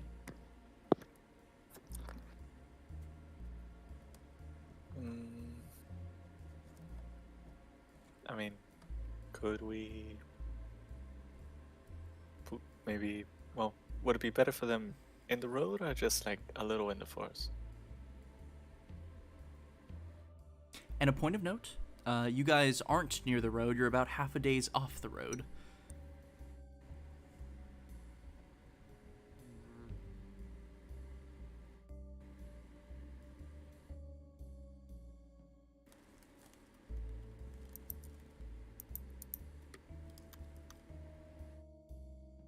Emil, Kazrite, do you have any suggestions?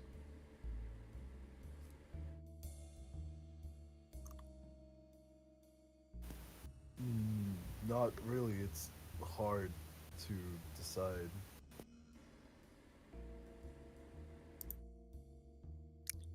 We could probably hide the cots. It's just, what do we do with the dogs?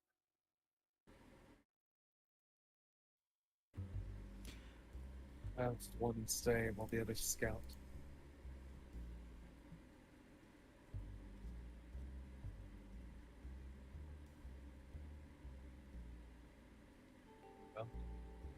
Oh, what? We could have one stay while the others scout. And then when they find bear, we go where the other comes. And the dogs are at no risk because there's only one bear in the area.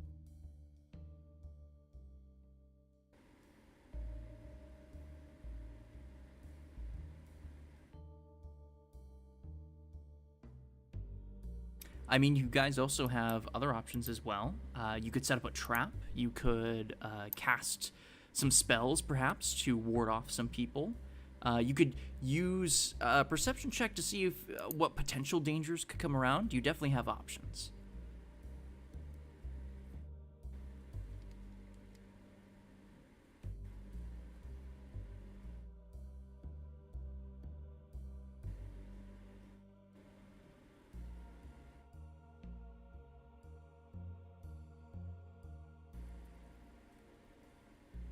Have anything in mind?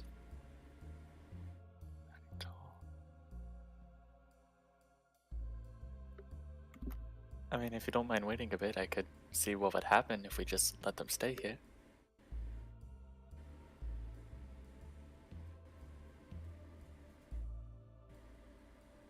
Okay. What is Droden suggesting? Droden is suggesting ritual casting augury. I am familiar with augury. Do you have I'm not. the What is that? components? I have a. That's it. It's not letting me read the full components on this. I checked them earlier. I thought I did. Let me double check. It's basically just fortune telling tools. So like rolling sticks or bones or like a tarot deck. Oh, you know what? I misread divining tool as divine tool, and I thought my symbol would work. No, I do not. I can lend you the tarot deck if you'd like to use it, although it seems like it might be cursed. That's why I was iffy on casting it myself. That's why you're trying to fucking offhand it now. No, I want the tarot deck. I want to keep it. And I should ask, it doesn't consume the tarot deck, does it? No, it doesn't. Okay. Well, are you gonna chance it? It's a I won't do second it. level spell. I mean, I can cast it as a ritual. oh, that's right. It is. Fuck, I'm stupid. It is ritual cast. Right, that's yeah. why I said it would take a little time, because Yeah. 10 minutes. Okay. Unless there's any objections, is your character handing over the tarot deck? Yeah, fuck, I'd feel bad if you got cursed. I'll just fucking do it myself. Oh, okay. Yeah, I'll ritual cast augury Okay. and get cursed. And just for fun, is there any description that you have as you're casting this?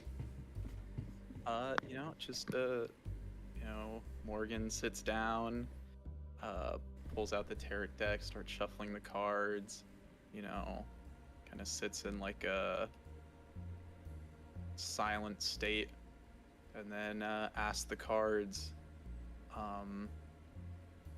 what will happen if we leave the dogs here? Okay.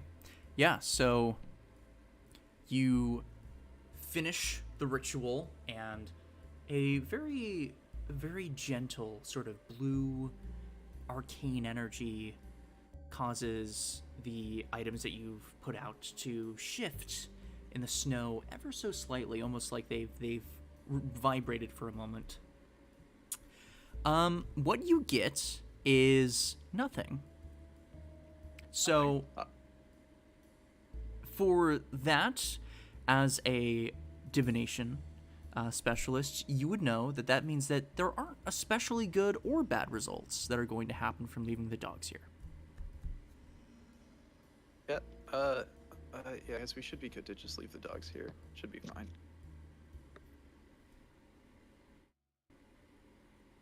Great. Guess I'll start telling them to. Should we tie them to a tree? Or are they trained to just sit here? You look to the dogs, and they're just like, Let's let them be a bit more independent. Messing with tying them up, we could end up causing them harm if maybe one of the bears ends up wandering over here and then they can't escape. I'd rather them run away and be free than die horribly to some wild animal attacks. Unless I suppose if the result was nothing and they did run away, they'd run back eventually. Yeah. Okay. all right. So you leave the dogs as they are, and they're starting to sniff around, and some of them take the time to yellow the snow, as they say. You guys are looking into the forest now.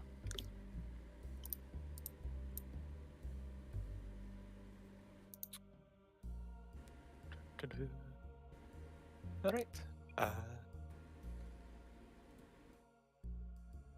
Is Droden still leading the way? I suppose he. Okay. So, if the marching order remains the same, you trek into the forest. For navigation, I believe it would be a survival check, but just to see the bears, it would probably be a perception check. So I suppose they'll have different results. If you're trying to track the bears, roll a survival, but if you're just trying to see the bears, roll a perception. Damn. It's all right. It is at advantage since you're with your group, who I assume are helping. I mean, Falus is definitely helping. Yeah, obviously. Thank you, Bliss. So with a 10, it's definitely not immediately obvious to you, but being a wanderer, somebody who has traveled quite a far distance, you pick up on a couple of things, and you eventually find some bigger paw prints, and they lose their solidity at some points, but you begin following them further north into the forest, and in fact, are you being sneaky looking for these bears? I know it's only a 10. Would I be able to tell like how fresh these prints are?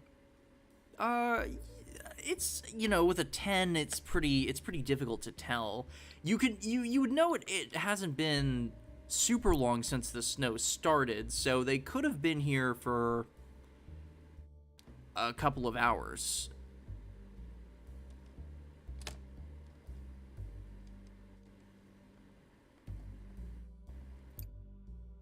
Actually, I think I might have disadvantage on stealth anyways. I'm posing this as a group. And so does Solen. So you're going the loud and proud route as you're hunting for these bears, yes? Yes. Okay. That will certainly decrease the amount of time it takes. I'll say another 2 hours later.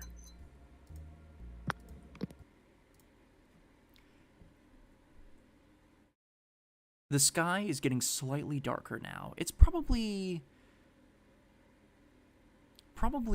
nighttime approaching as you guys left the Golden Spire around 3 p.m. And now that you're in the forest in the dark, you do hear a noise. And you all look around as you hear the snapping of branches. This won't count as a surprise of opportunity,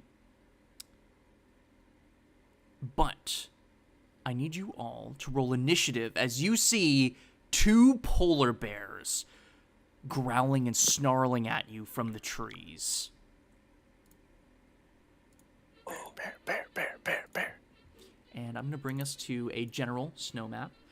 You guys can place yourself somewhere in the bottom. Can in a I similar- rage before? You didn't state it before I said initiative, so probably not.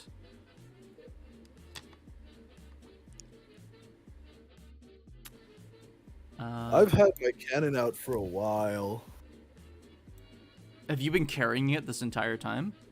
It floats. Why is that one big?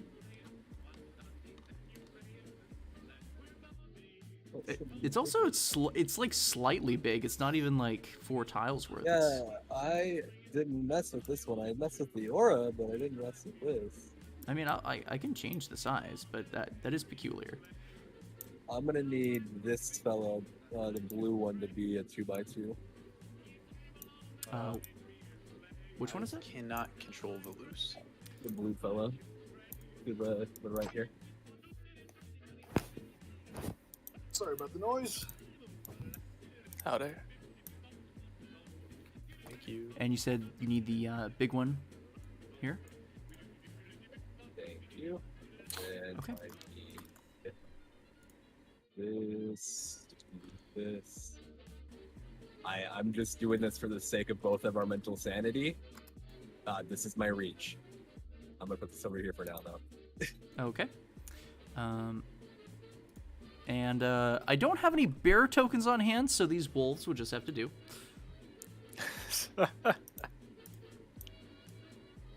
Aren't they wolf-looking bears? Very slender-looking bears. I'll say this one is probably over here, and this one is probably closer to here. Okay. And I will bring up the initiative tracker. That is my bad. There's a lot of stuff going on. Morgan, you can re-roll yours, I believe. And everybody else can roll.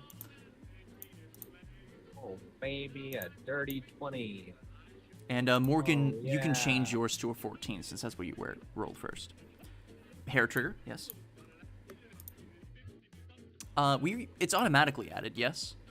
No. I haven't Okay. found out how to do that. Okay. So go ahead and add 2 to that, so you'll be at 9. Yep. Or there is a way to do it, but I'd have to do it every single level up for some reason. Oh, that's annoying. Turns out I had to customly put in the formula for it. Interesting. Okay. Is that everybody? Yeah. So, And I will I'm add... pretty sure my cannon shares initiative with me. Okay. I think that's right. The commanded, it's a bonus action, so. And we're going to have blue bear and red bear. You mount your cannon on me? No, Why not? because it floats. You should mount it on me. Imagine not having a toy train can. I want to be a Gundam. Make me a Gundam. No. I want to be Shinji. You wouldn't be Shinji. You'd be Shinji's mom. I want to be Shinji's mom. Does it make a meal, Shinji? The bears rolled a 13. Bears or well, Shinji? Since Emil would be making you, technically, it would make Emil Gendo, Shinji's dad. So then make you an arcane propulsion armor. Wait, she can make armor other than her own? Yes. Oh, wait, but I have to be unarmored because I'm a barbarian. Let's see. Arcane propulsion armor. At level 14, we can do it. Increases your walking speed by 5 feet. It has lightning gauntlets on it. It can't be removed against your will, and if you're missing any limbs, it replaces it for you. Oh, it's so worth it. We're doing it. I mean, no, there is a feat, I believe, that allows you to take armor with proficiency. Mecha Kaz. Okay, well, speaking of Kaz, it is your turn. I rage. All right, bonus action rage. Ah.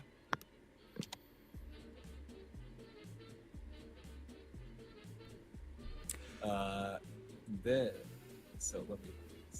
I don't know why I moved it down there. I'm gonna swap it back. That's a good point. I will move here. And I will. Oh, I need to have my glaive. Fuck, I don't have my glaive on my sheet yet. I just realized that these polar bears are considered large creatures, so I'm just gonna. Oh, big bear. Yeah. Holy shit, they grew. Yeah, suddenly these wolves turned into polar bears. Wow, that is some crazy We're shit. fighting werebears. Let me make sure I'm right.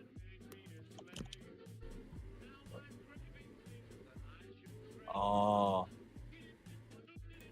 that's so sad. I can't wield the glaive yet. That is so sad. It's fine. 'Cause I'm still in great club range. Okay, 14 to hit, and that hits. So that will do. That's 10. Oh, does it already? Yeah, it already adds the. No, it doesn't have my rage damage yet. So now it's +2, and then I think it's it. I think it's all I Okay, have so now. 12 bludgeoning damage. Yeah, 12 bludgeoning. Okay. It definitely takes the hit.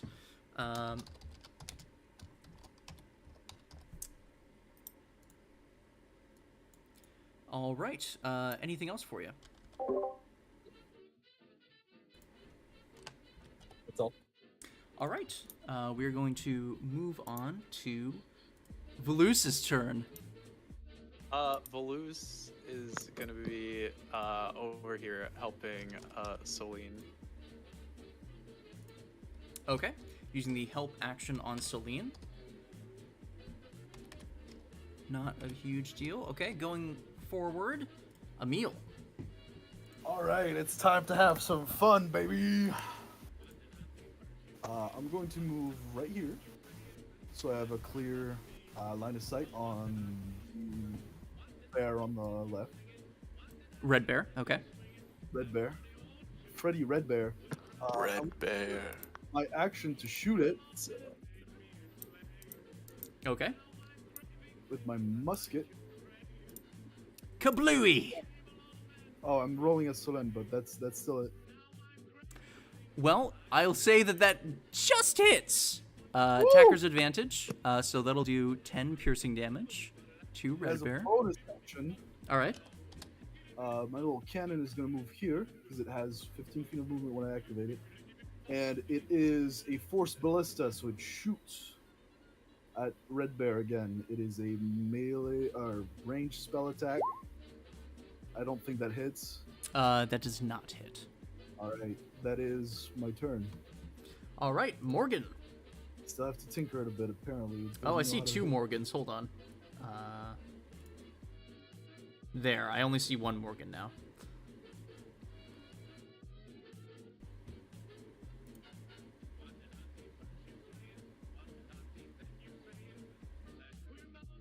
Hello? I will approach Celine, Okay. and I'll reach my hand out towards her her weapon, and I will begin to cast magic weapon on it. Well, Oh. apparently Velus is casting magic weapon on it. Okay. So as a bonus action, you touch it. Are you moving to Celine to make this happen? There's a couple. Yeah. So I'd be like right here. Velus would be like on Celine. So Okay. Hey, which weapon is it? She has a couple. I guess whichever one she has ready. That would be her fists. Oh. Then I would ask. And they're already they're technically already magical. Oh shit! Really? Fuck. I think so, yeah. Her fists or her weapons? Her fists are her weapons. Like they count as like musket +1 sort of thing. No, but it counts as an item with an. I think it counts as like something with an infusion, so it's magical. I will check. I think that sounds right. Enchantment. Oh no, it says each of the armor's gauntlets count as simple melee weapons. Oh, okay. All right. So, are you touching the gauntlets then? I would ask. I would say like, votre arme, s'il vous plaît. I think is how you say that. Hey, say that again. What? I don't know French that well, but it's like fuck. You can help Votre it. arme, s'il vous plaît. Me regarde pas. Si tu comprends pas, c'est pas mon problème. Moi non plus. J'ai juste compris, s'il vous plaît. She didn't get it. Didn't think so. And then I'm going to start miming like hitting things. Okay. Elle mime en train de... Yes, punch. All right. The gauntlets infuse with magical energy, and they have a +1 bonus to attack rolls and damage rolls. And that is concentration, so keep that in mind. Yeah. Anything else for you? Frapper dur. And then with my action, I guess I will firebolt at this feller. Okay, yeah, we'll go ahead and roll your firebolt. Oh my goodness. Ooh. Damn! Yeah, I mean that hits. It's and a cantrip? Yeah, well, I think you just rolled really well on it. Yeah, that was a good roll. damage. Yeah, it'll take that damage. That That would is have killed a not- wizard. Yeah. I They're third level now. That would have like yeah. almost killed a wizard now. Last level, I think it would have killed me. All right, now the polar bears have been pelted and bashed and shot. Red bear is going to make its way right here. It is going to swipe once at Emil first. Uh-oh. So it's going to 17 armor class. yes. It is going to bite you. A dirty 20 to hit. Yeah. It'll do 1d8 plus 5 piercing damage. Ow. So that's 8 damage as it bites into your shoulder. It hurts a lot, and it turns around almost rabid and attempts to claw using its multi-attack on Celine. Wow. 18 plus 7. To hit? To hit. Yeah, that hits. Yeah. That'll do 1d8 plus 5. No, 2d6 plus 5, excuse me. So that'll do 10 damage of slashing.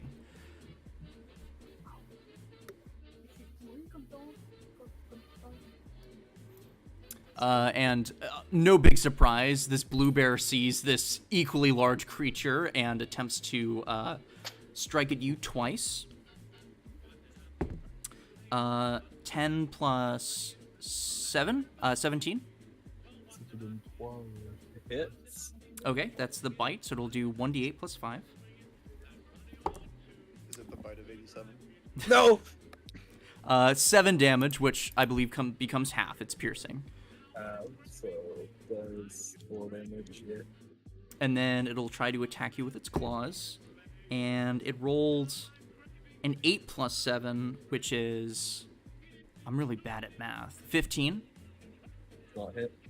Okay, so it bites into you, and learning this thing's size, you prepare yourself and simply punch its snout off of you as it tries to go for the claws. And that is the polar bear's turn. Droden, it is your turn. All right, it's time to make all my art canon. Yeah. With my bonus action, I will cast Spiritual Weapon. Oh, wow. And I believe that that attacks on its summoning, That correct? does attack on its summon. Yes, okay, so that'll do 10 force damage to Red Bear. Let me... Okay, yeah. So, what does your spiritual weapon look like? So I have my great club on my holstered on my back, and so the pommel, it's sort of like a small mace shape, sort of launches out with these golden chains connecting it to the rest of the club, and it just flies over and sort of whips itself to whack the polar bear. And as it does, it sort of bashes in part of its skull, and you can see the polar bear kind of has to close one eye as it's almost completely out of its head. It's looking pretty rough at this point. Red Bear is bleeding quite a lot, and the snow is starting to reflect that same color. Your action? With my action, I will whack it. Okay, go ahead. All right, well, Well, being more on the defensive now, it's sensing its danger. It's being way more evasive than you thought a polar bear could be, and it gets out of the way just in time. Anything else for you? that is all. All right, Celine, it is your turn. Yes. I punch the bear in his jaws. Okay. Oh. Whoa. And I believe that has an extra damage as well. So it'll do It has 10. +1 damage. Yes, so, Plus I one. mean, that definitely hits. It'll do 10 thunder damage. And a creature hit by the gauntlet has disadvantage on attack rolls against targets other than you until the start of your next turn. Interesting. Okay, yeah.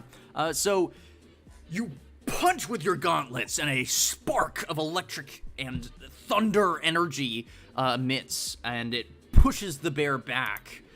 It's barely standing. Barely. Barely standing. Anything else for you? Yes, I use my bonus action. Defensive shield. You contain temporary hit points equal to your level in this class. Okay, yeah. Easy enough to do. You can go ahead and add those temporary hit points. You should see a space next to your heart. I got it. All right. Anything else for you? No, thank you. Okay. Kazrite, it is your turn once again. You now have a polar bear very angry at you. I'm gonna do my radiant consumption. Okay. Oh god, I'm about to fucking read this. Lasts for 1 minute. You shed bright light for 10 feet. Takes 2 damage. Okay, just for being in the area. Yeah, just for being in the area. And now I'm going to attack it with my great club again. Okay, go ahead and swing. Okay, yeah. 21 to hit definitely hits, and it will take that 9 bludgeoning damage as you swing into it. 11 bludgeoning damage plus 2 radiant damage. Oh, I should ask. It says that you use your action to use radiant consumption. Can you bonus action Oh, wait, Great Club? never mind. I thought it was a bonus action as well. Oh, wait. Fuck. Okay, I got that backwards then. Okay. Whatever. I'll just do it the right way in the future. Because in that case, I should have done both rage and radiant consumption on first turn. Just Okay. a fucking power up turn. Okay, yeah. In that case, that 9 damage would not go through, but you still have a bonus action if you want to use that for anything. What do I do with bonus action? You could pick your nose. Good point. I am gonna do this. I'm gonna move this around him. Okay, easy enough to do. Thank you for the line of sight. Don't you fucking shoot this is my kill, bitch. You got yours over there. Have fun. Okay, yeah, that's my turn. Okay. It is Velusa's turn. I kind of want to just have Volus bite this thing to see if it'll die. Yeah, go! Oh, I forgot about my. Sword out, turret, Domain sword out, spells. turret, sword out. Volus does 1 damage, so I'd be gaming his life on that. Do it. It'd be so funny if he does it though. Do it! There's 2 turns before his as well. Yeah, alright. Yeah, Volus will make a bite attack on the bear. Let's Okay. go. Yeah, go ahead and roll for that. Scurry over.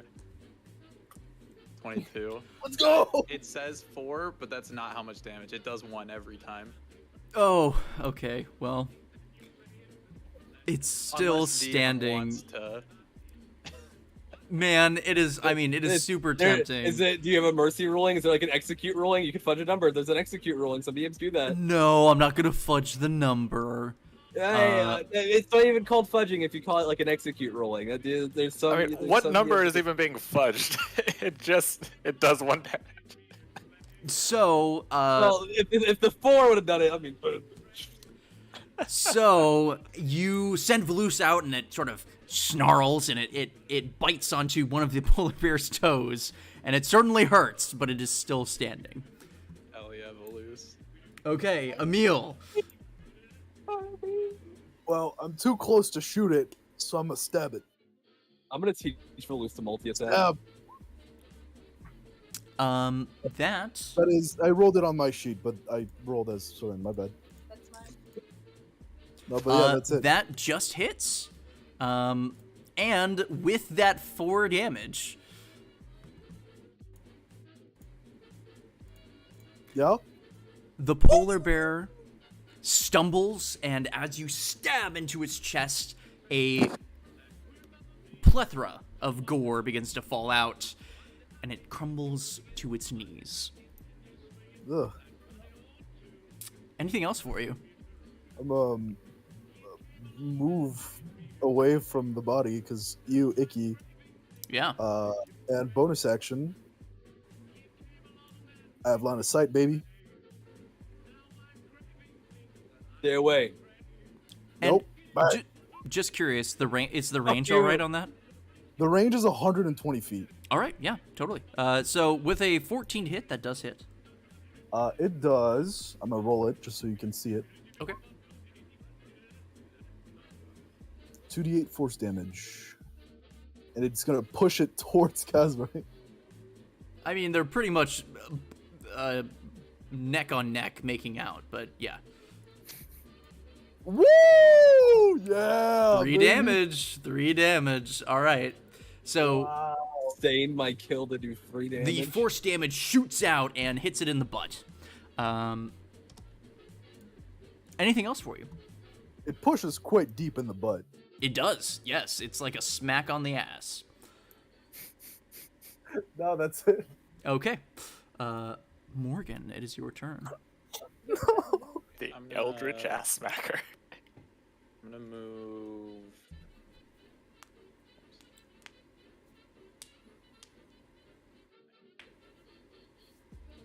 Fuck. Move. He was there. And I'm going to cast Magic Missile Okay, yeah, go ahead and. Oh. I don't think that's how magic missile works. When you But- cast, a dart deals 1. So it's 3 darts that each deal 1d4 plus 1. And they all hit. Roll it. You know, Yeah. roll 3 times. It's on auto hit. So that'd be 5, and that'd be 4, and then I guess we can just take that first one and say that'd be 2. Okay, so total damage is. So that's 4, 5, 9, 10, 11. Is that right? Yes. Yeah. Okay. So the force damage, once again, shooting right into its ass. But this time, it hits it near the back of the leg, and you can see it sort of bends on that side. Very angrily, it roars. It seems like it's pretty upset at this point. Army Okay. Jedi, there's a lot of force damage here. Yeah, I know. Anything else for you? You do lightning damage later on. No, I don't think so. I think that's my turn. Okay. It is the bear's turn, and the bear is a dumbass, so it's still going to attack Kaz. It's going to try to bite you first. Ooh, that's a 19 plus 7. Which Hits. I assume hits, yeah. It'll do 1d8 plus 5. Wow, wow. Okay, yeah, that does 13 damage in half, since it's piercing damage. That's what I'm thinking. Okay, and then I will go ahead and roll for the claws as it successfully bites into your side. It will try to claw strike you. That is a 10 plus 7, 17. That hits. Okay, it'll do 2d6 plus 5. 5 plus 5, 10, but in half, so you would take 5 damage. So it's I am not yet bloodied. yeah, no, it is ferociously trying to stab and pierce your skin with its bite and claws, and I mean it's a force to be reckoned with. It hurts, but He's just hunched over it. yeah, it's no match at the current moment. That will end its turn. Droden, it is your turn.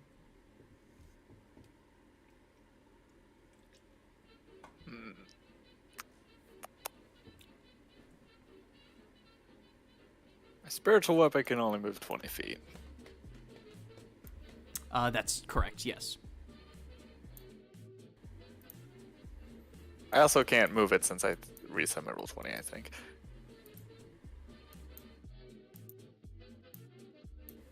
That's fine. Doesn't matter. In that case, I will just use my action to cast a Sacred Flame. Okay. Yeah. Go ahead and A roll. little fire droplet pop from the sky. It's a So- dexterity saving throw. The bear needs to make a dexterity saving throw. Okay, it does not have any bonuses to this, so it'll be a straight roll from me. It rolled a 7, so it will go ahead and take the 8 damage. Is that radiant, I believe? Yes. Okay. It will go ahead and take the 8 radiant damage. Man, you're rolling so high on these on these cantrips. Eldritch Blast, motherfucker. So as the radiant damage goes through, you can see the bear is knocked to the ground for a moment, but it stands back up. It seems pretty roughed up, but it still has a bit of fight in it. Anything else for you? Oh, wait, I can move this now. Yay. Bonus action. Alright, we're good. Okay. Celine, it is your turn. Yes. First, I want to move. Attends, là, c'est la règle. Okay.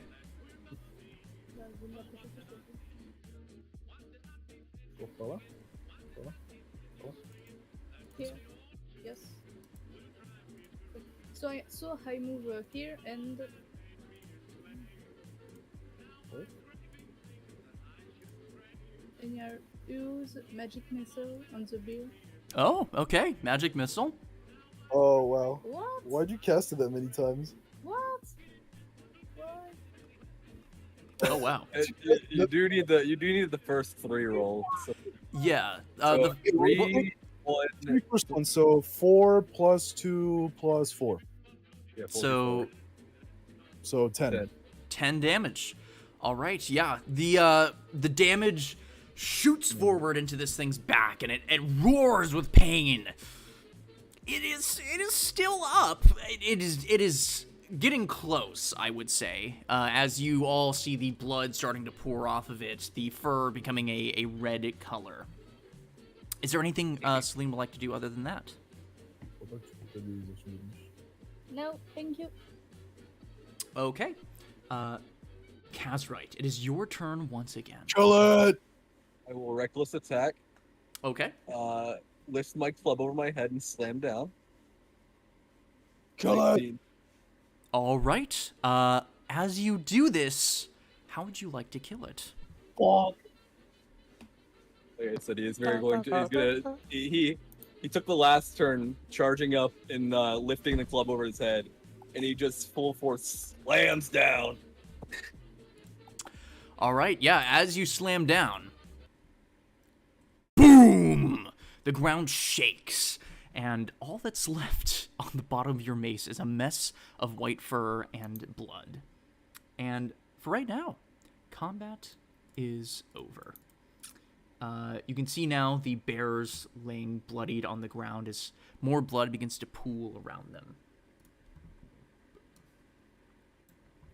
Have the pommel chain return. All right. I have some tinkering to do.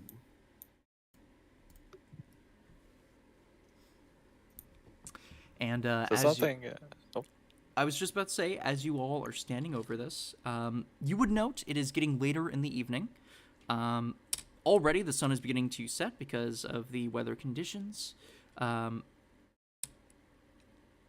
probably around 5 p.m., I want to say. No, it would be later, right? You guys had a half-day travel. We'll say 8 p.m. as the sun is just starting to dip below the horizon.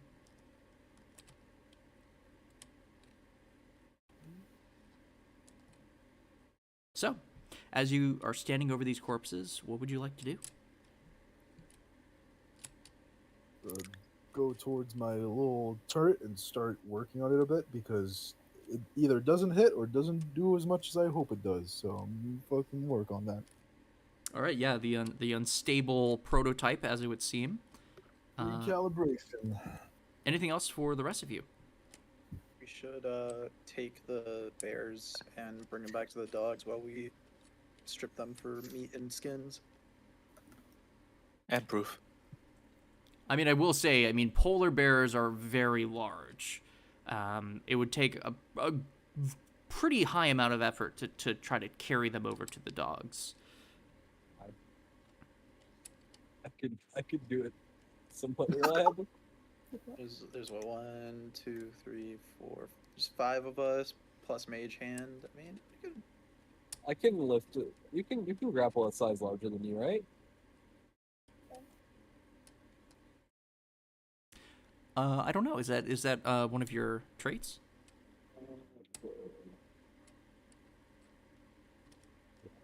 That's not that you.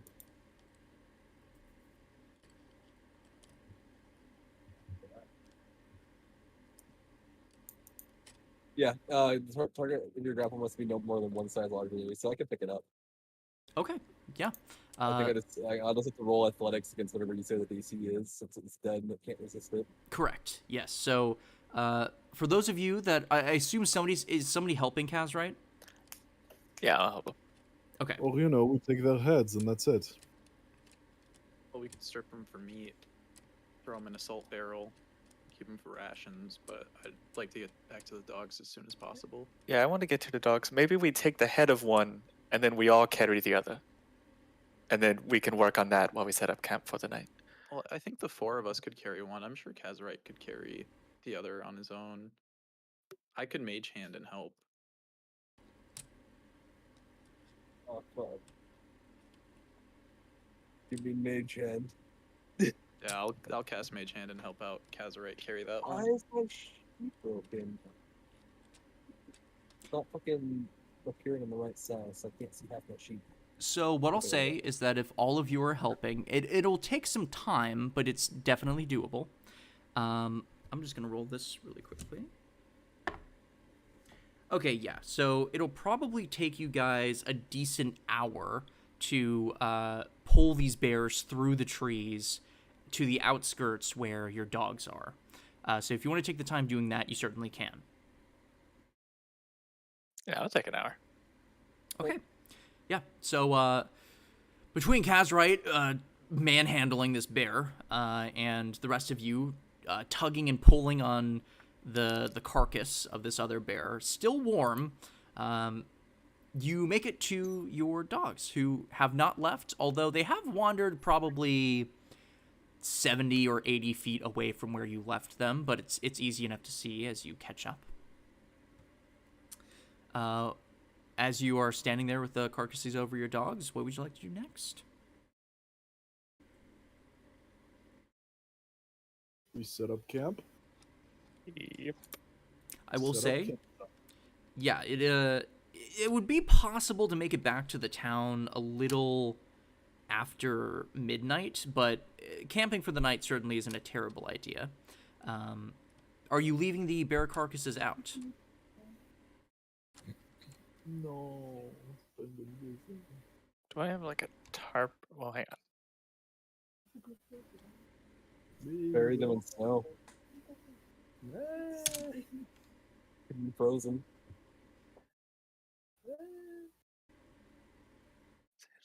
And Kazarite can take the time to like butcher them as well. I mean, yeah, whatever you would like to do. You definitely still have some midnight oil to burn. It is 9 p.m. So we're gonna butcher. I'm gonna butcher it with some. I have some survival, so I could probably help with that as well. I was just about to say, if you'd like to roll a survival check, or if somebody's helping, you can roll at advantage. Well, Oh, maybe we should both roll separately this time. perhaps, yeah. You know. I mean, you didn't state that you were helping necessarily, so I'll allow it. Now, Velus, of course, will be helping Droden. Sure. Yeah. It's fucked up. You know what? No. How is Velus helping? Let me hear that. Velus is a expert. He used to work. He used to work. I want you to put some work into this for me. He's running along it and he's like drawing out the lines. And he uses his claw. He's got sharp claws. He can skin a few patches off of it. He can cut a few lines. Tree cutting. He's Okay, he's so outlining where Velus is getting it's cut. in the dirty, muddy, bloody carcass. Yes. Yeah. Okay. Freak like that. Fine. That I will take that. Go ahead and roll a survival with advantage.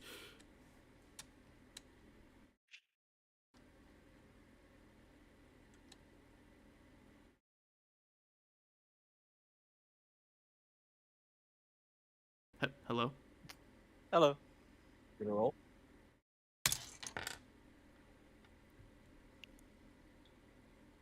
Hello. Hello? Is it not rolling?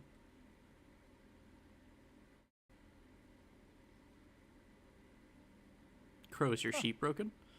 Oh no, I already. Oh, I rolled the self. Oh. Well, what did you roll? I will trust your word.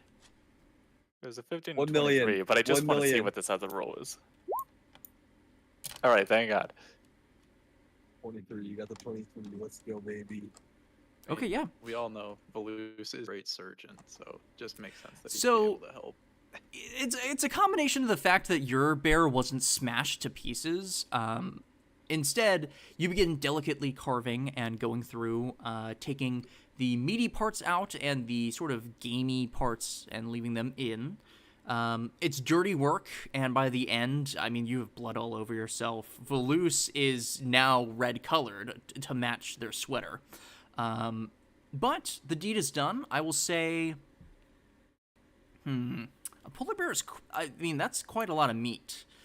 I'll say you could get 100 pounds of polar bear meat. But note, you have to factor that into how much your sleds can carry. Yeah. Kazrite, on the other hand, I mean, you're bare-fisting it into this bear. I have my sword Yes, as and a you glaive. begin tearing through and cutting pieces out, it's hard to make out what would be edible and what would be filled with bone chunks. What you Well, do get... That's what we put it through a meat grinder for. He is cutting out as much fur as possible. Anything that doesn't have fur on it is getting tossed in a bucket. Okay, so... It is. With that being said, I'll say He's you getting a probably flop. got 30 pounds of decent fur. No, I'm not after the fur. I'm after I'm cutting the fur out of the meat and tossing the fur aside. I'm after the meat. Okay, well, in that case, you'd probably get around 40 pounds of meat. Okay, so Jordan won't collect the fur. 40 pounds. So- There. The two parties combined, you will have 130 pounds of polar bear meat that you could potentially cook and or sell. But now, as you're standing there covered in blood, how would you like to store this polar bear meat?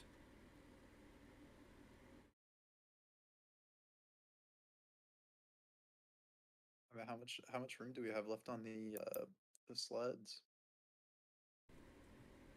I can check. I can check our math again. I think there's a reason we did the way that we did. Hold on, let me see. We have extra dogs, so we should be able to pull it if we put the extra dogs on my sled.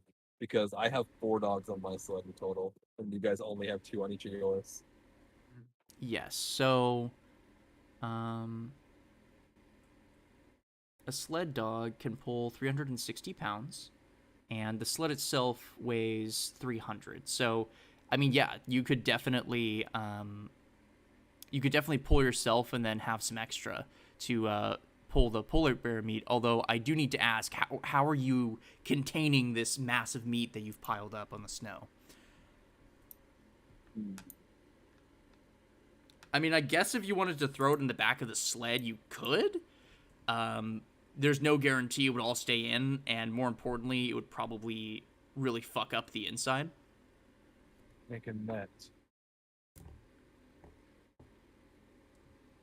Sure, yeah. What are you making a net out of? We have a fuck ton of rope, don't we? Yes, we do. Come on, artificer, make us a rope or make us a net. You know that's not my expertise. You're gonna do it right now, because you're gonna have the most bullshit lore reason to do it. I mean, you could do this in character. That would also help. Man, make a net. You know that that's not my field of expertise.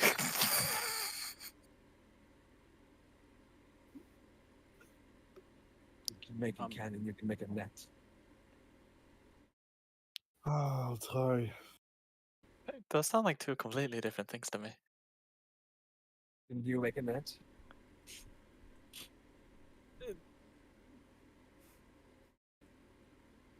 No. Well, no. Bring all the rope you have, and we'll see what we can do. Shouldn't be too hard. I could take a crack at building a net. I mean, Throw down really, my rope. the challenge is how secure this net would be. It's a matter of integrity. So, who all is gonna try to help to make this net? I have a +4 for survival, which I assume is what would be for Bless you. building a net. Oh. I would think so. That sounds right. Oh, but I can help too. I have a +5. Oh shit. Team net making. Yeah, because you could say that building a net is necessary for some animal traps. Right. Traps is why I hesitated. I was like, would Rhoda know how? He's definitely made traps before, but he's never made like a full-blown net. Yeah, I would say it's a tangential skill. And if all of you, Oh, hold on. Hey, flash of genius from Selene here. Last time we took a rest, she actually made a bag of holding. oh, is that so? Yes, Wait, she wait, took throw the meat in the bag? the replicate magic item and made a bag of holding. I mean, that's great information to know. Okay, so she has a bag of holding, and Yeah, she was like, "Hey, I can make one of those," and I was like, "Wait, but we have to sleep first." And she was like, "No, I did it last time." okay, yeah. Let me. So we let have me- a bag of holding. I mean, I will say in the future, I'd like to know these things, but I'll respect it. Bag of holding. Let me see if there's any restrictions on that. I Don't believe put one inside another one. I believe it has a container size. It can hold a bag of holding has roughly 500 2 pounds. feet in diameter at the mouth, and it can hold up to 500 pounds. Okay, yeah, as long as there are no other Meat items in it. In the bag. The meat I don't think would ruin the inside because it's basically another dimension. It's a meat dimension. Although Well, I don't know the rules about temperature or how that works, so I'll I think say it's like a six. I'll say it'll probably be fine, but I wouldn't leave it in there for like months. Or we can for temperature, if we want to keep it cold, we can shove a bunch of snow in there. That is true. That is true. Don't make put a rare thing in my bag, please. I always assumed the bag of holding worked like the pocket dimension that like summon familiar goes into. So however you put it in there, it will be taken care of and come out the same way. But I don't know if there's ever been any ruling Yeah. on that. The way that it states it here is much less fantastical. It basically states that it is just a space. It can be filled with 500 pounds, and the diameter at the hole at the top is, I believe, 2 feet? 2 feet in diameter at the mouth, and 4 feet deep. So volume certainly has an effect on this. But I believe if you Okay. if you tried to squeeze it all in, I think it would possibly. I have an answer. Mike Merle's. Okay, so there's a video. Let me just grab the video. We could analyze. The only answer I found was anything living that gets stored inside a bag of holding dies. Well, okay. So, the items in a bag. So this Reddit post says that the items in a bag of holding go to the astral plane, and Mike Merles says that items don't decay in the astral plane. Okay, that is a bonus. Although the diameters have said that it is a 4 feet deep, 2 foot wide space that you can fill with the meat. I would say 130 pounds of polar bear meat is probably going to fill up that space. But it could be done.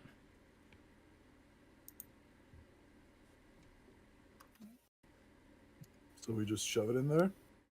Yeah, I say we shove it in there, and then later, once we're back in town, we could like turn it into jerky or something more portable. Throw them in a barrel of salt. Yeah. Temporary. More food barrels for the sleds. Okay. Easy enough to do.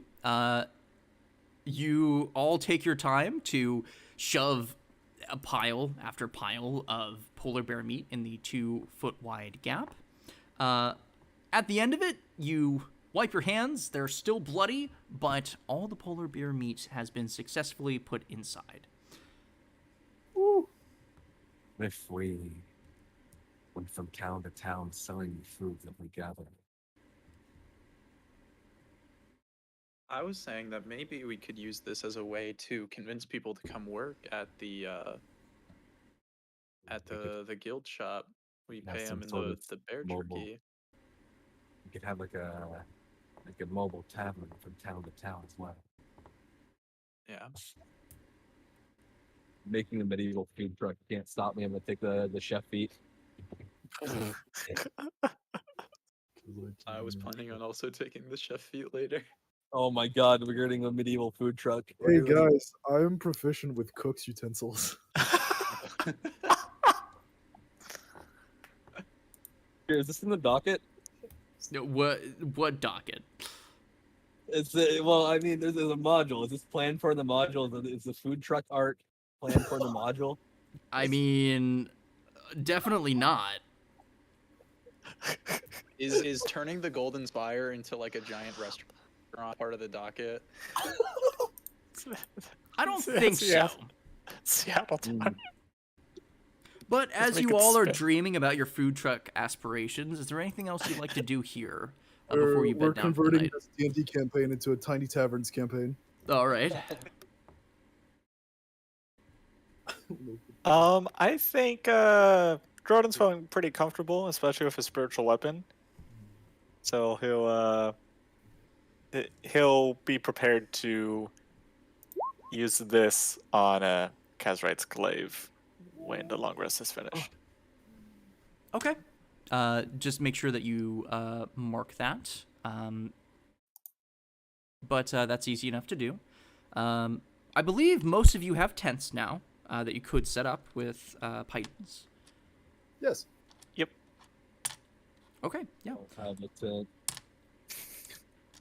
But, By the time that you begin to bed down after the whole polar bear Ritual cast alarm spell. situation, alarm spell, you said? Yes. Okay, yeah, just roll that for posterity. And it's ritual casting, you said? Yes. Okay. So yeah, that's easy enough to do. That was I used the wrong character, but it's the right sheet. I figured. You protect yourself with an alarm spell. You set up your tents, and I mean, it is still freezing cold, but your warm winter clothes and snuggling inside of a bedroll makes it slightly more bearable throughout the night. And when you wake up, you find that it's actually surprisingly warm in these tents. It seems like the higher price is worth it. It traps in the heat. As the night goes by with no issues, none of you receive a vision for this night, and we will move on to the next day. I believe that marks it as Marpril 26th. So, go ahead and roll that. Take a long rest. Make sure you mark that on your sheet if you have not already. Yes. And as you begin to wake up and prepare breakfast, if you have rations, mark those down for a day's use. Okaz right. Shut the fuck up! I'm doing it. And you all Kaz wake right, up. puts on his glasses and goes on the typewriter and works out his rations and just keeps inventory Okay. of all the party supplies. Type, ching! Type, ching! And you now have a ledger. As you begin to unpack and repack some materials, getting ready for the day's travel, where are you heading next? Scouting time. Okay. We will take ourselves out of these snowy plains and bring us back to this map, I believe.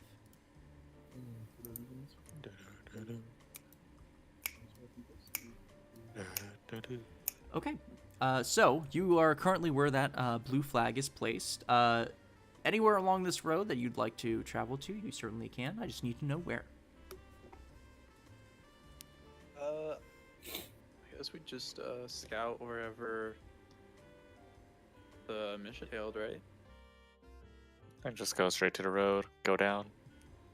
go back home. Yeah. All right. So just to be clear, your path is going to be something like this.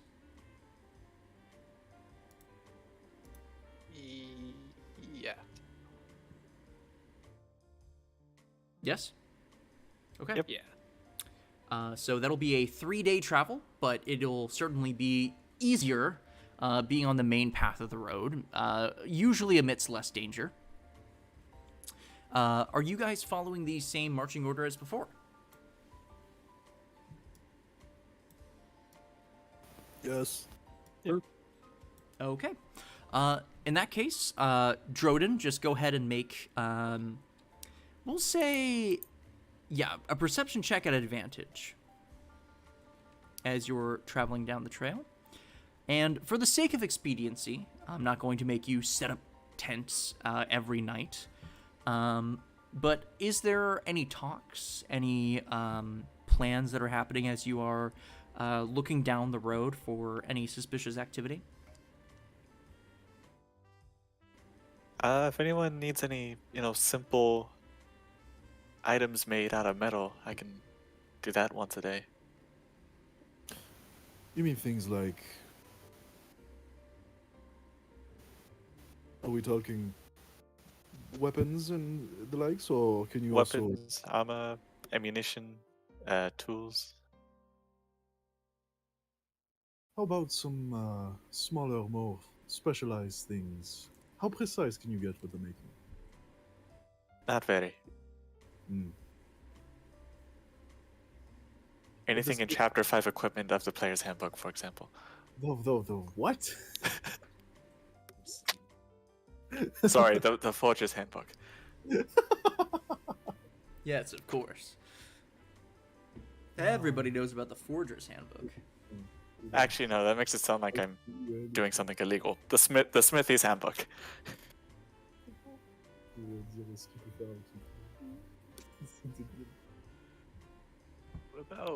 What about Golden Tide for the team name? Golden Tide? Yeah. Like we're a tide of gold. Well, I'm assuming the gold is because the Golden Spire. Yeah. Alright, what's the tide part? You know, because we're sweeping across the nation like a tidal wave. A what? Like, like a tidal wave. Yeah, for context, you have no idea what he's talking about.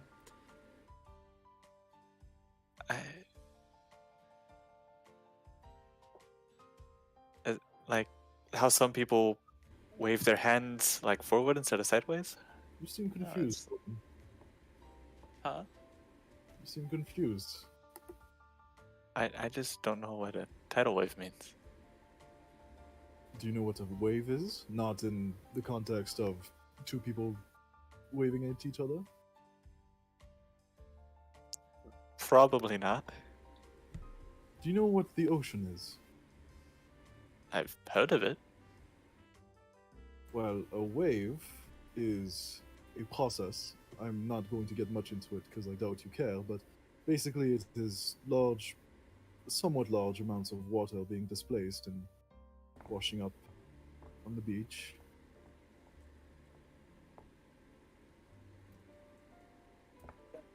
It has to do with the Earth's rotation and the moon and many other factors. And religion says it's pretty cool. Cool. A tidal wave is a particularly large and destructive one. Ah. Well, I don't know if we plan on being destructive. Well, that's why we're golden. We'd be a golden tide, something that would be good for people. Ah.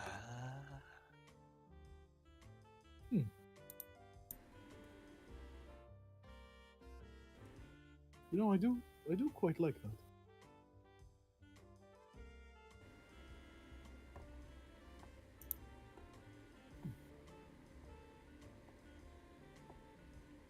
What does everyone else think? Almost good. Dire quoi? Golden flag. Golden en or. Tag. Grosse vague. Pourquoi on cherche un nom pour vous? Parce que c'est plus facile pour faire le papier. On a juste un truc à écrire au lieu d'avoir tout ça signé. D'accord. Seems mostly okay with it. Kazarite, how about you?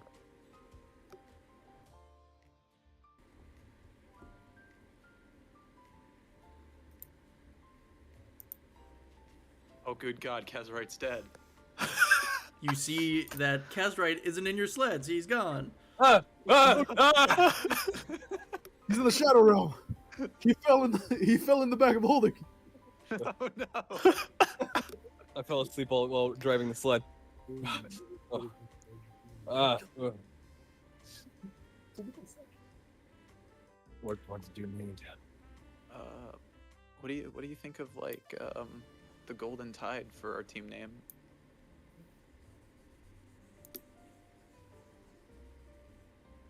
Don't believe that should work too well as a good name.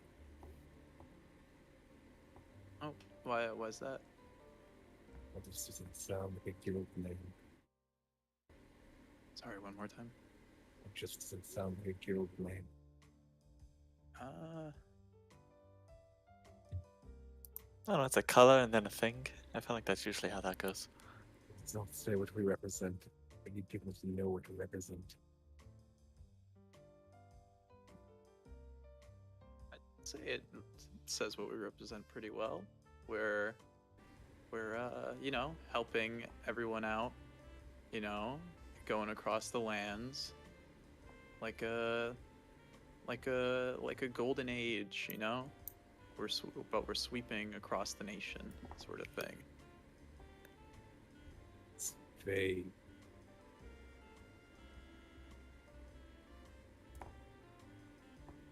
Well, Morgan, you who can see into the future, can you see if people will like the name or not? Let me pull out my tarot deck. We get tarot reading for team names. Now, I will say, as you pull out the tarot deck from its sleeve, the card on the top, it speaks to you in a way that you can't describe. It features a schoolhouse with a chimney, and the chimney is breathing green smoke.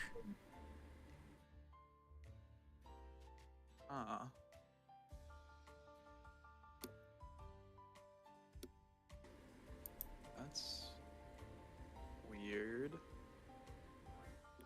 What, is it a bad name? Breathing green smoke. And I guess as I I'd- said, I'd sh- it's not that it reminds you of something. It just feels important. I guess I would show it to Droden. So I feel like Droden would be the most likely to maybe have some kind of idea if it has any sort of special meaning or something. I guess green smoke. The green chimneys. No, I haven't asked it for the name yet.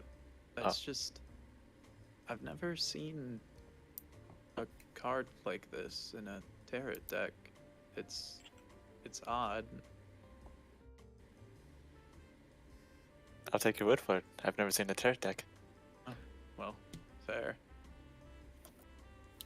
Is there a problem? No, it's just something odd was happening. May I see? Yeah, just this card's just really weird. I don't know, it's, Green smoke, huh? yeah. Yeah, I mean, it looks like what a, sort of typical little house would be somewhere in the Conray Kingdom. It features, a brick sort of base with a slatted roof. But yeah, the chimney, despite the inside, glowing that very stereotypical orangey red, of the firelight, the chimney is breathing a green smoke. It's strange choice.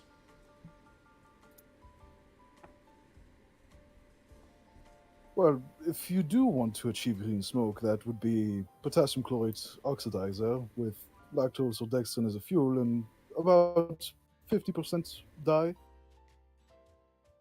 that something safe to breathe? Well, as much as smoke is safe to breathe.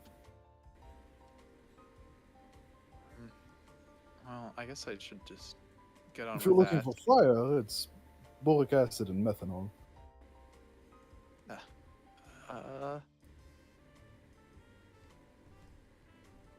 I'm sure it's nothing. I'm sure everything's fine. And then I'll begin using augury to see if we start going by the team name, the Golden Tide. Doesn't it just look in a 30-minute Yeah, so it'd be like in 30 minutes if it would be a good thing or a bad thing. That's Uh, so dumb. So you take your time to cast this spell, asking the universe this incredibly important question, and you get nothing back. Hey guys, it's good. It's a good name.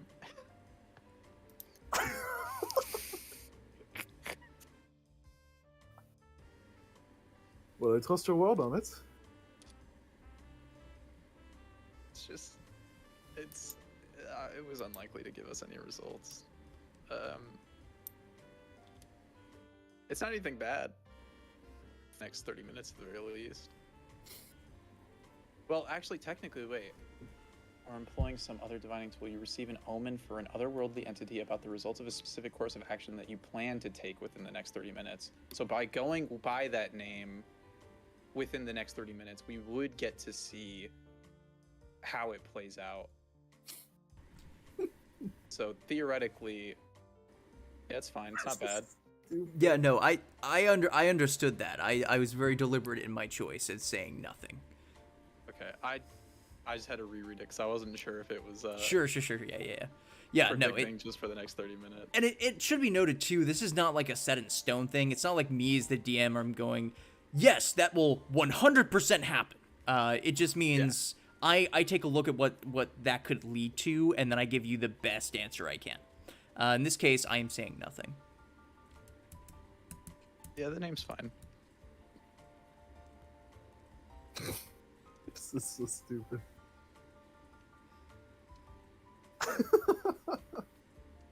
Okay. With a name mostly decided, are you guys doing anything else on your scouting trip? Scouting, I guess. Wait, sorry, I was in the kitchen. Kazarite grumbles. I don't think fine, that's good enough. We need an amazing name. You have any suggestions, Kazarite? I'm thinking. And he says while he's on his typewriter. He goes mad through the night, throwing paper after paper. He can't figure it out.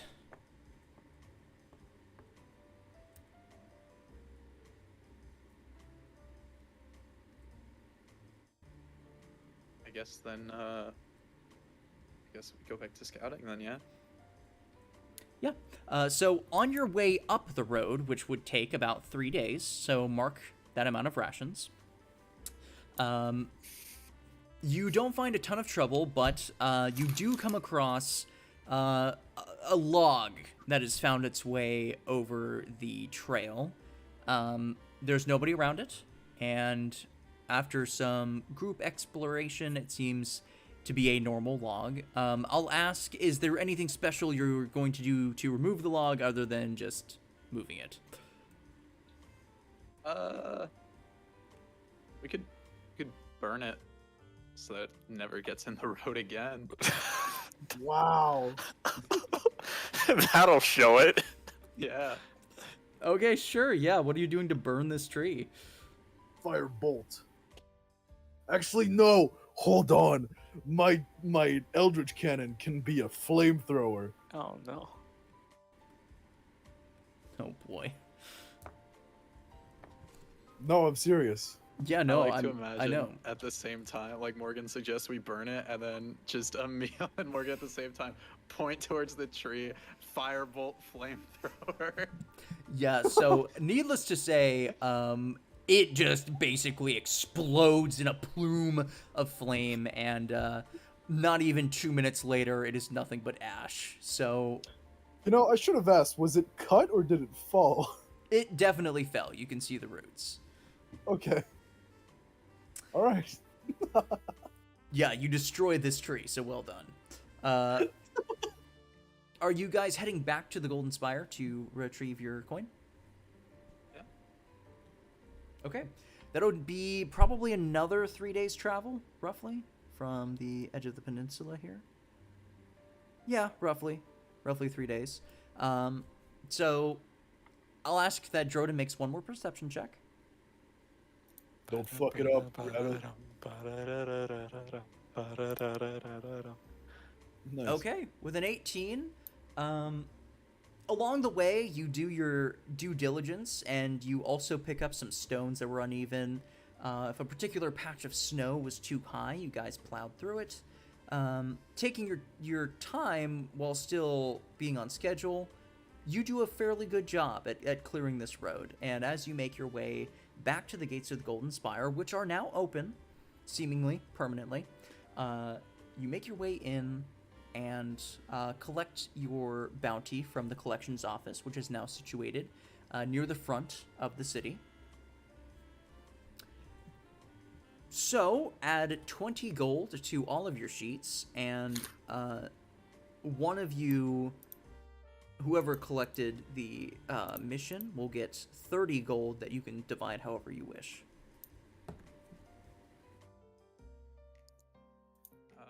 I guess I'll collect it and then divide 6 gold to everyone. Okay, yeah, easy enough. So it would be a total of 26 gold for all of you. Write that down, Emil. Just kidding. I write that down. Oh wait, do I get your cut too? You're getting my cut, but I'm the one documenting it Okay. because I'm putting it on the typewriter Yeah, Kezra's our account. I'm Our our accountant. inventory manager. I'm Plus- loaded. 26 times 3. I'm counting Slims in too. Then I'd ask the person about the third job if that had gotten taken the power line job and how much it'd pay, what it entails. Yeah, I mean, for that, he'll sort of situate the documents on his desk. Well, I don't know how much you've been traveling, but apparently the phone lines and power lines are unreliable at best. I'd say whatever is powering this place seems to be doing it fine on its own. Okay. So did you still need someone to take that third job, or? No? Well, that was something that we set up before we got the Spire, so I guess not. Sorry. Oh, okay. No, that works out great actually. And if you come back for more work, I'd say probably check back in a week. I can't promise anything. I don't know what'll pop up. Yeah, for sure. Thank you. Yeah.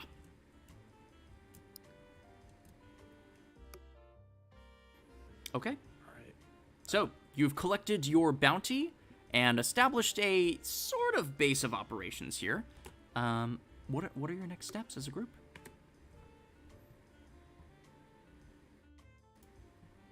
I will say, you definitely have a lead on the Wild Hunters in Solend, although most of you have never been there, and while Droden has been there, he has been in a town that is on the border of the Conray Kingdom on the north side. So deeper into Solend, he could probably tell you more.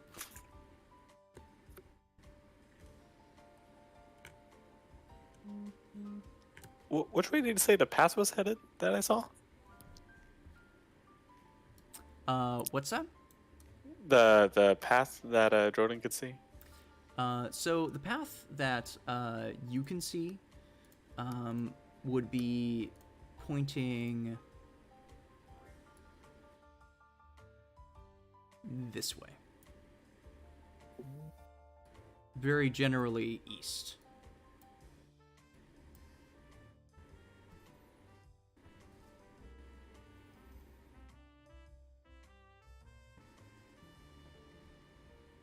Okay, I got confused with something. I got it now.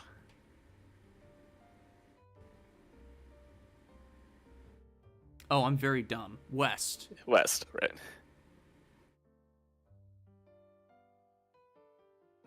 If it's all the same with you guys, I'd like to stay here just for a few days, brush up on some of the books in the library, learn a bit about histories and like nature and arcane and stuff.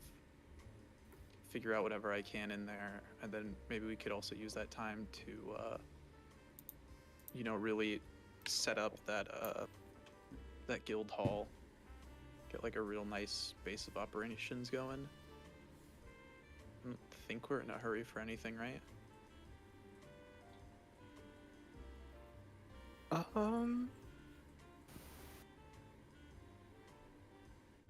But as long as we plan on going at some point, no. A couple of days can't hurt.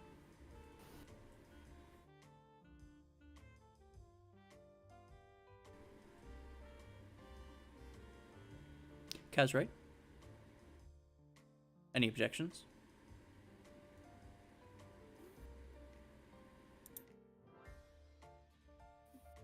Kaz, right is dead. Sorry, I dropped the noodles that I was making, so I had to make another bowl. Oh, Um, okay. Yeah, I know. It's really sad. No, just assume Kaz right will go along with most things. He's following the meal. All right, what is a meal thing? Do you want to spend some time to set up something inside that empty room? I just want to learn more about the place because it's still weird. It is. Yeah, it's still yeah. very peculiar. You're welcome to come reading with me if you'd like. Well, that among other things. I will say you still have your contact Klaus, who is investigating the spire at the moment. Yes. I want to work with Klaus. Okay. So starting, we'll go ahead and jump to Morgan. What are you researching? How are you researching? What's in Morgan's mind right now? I am trying to get as much information on the arcane and on the history of like all of the planet, as well as figuring out what nature is like.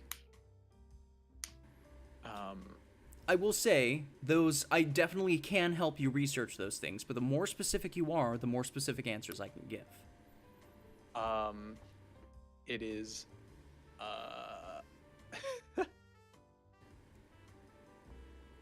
here, wait, I'm gonna message you real quick.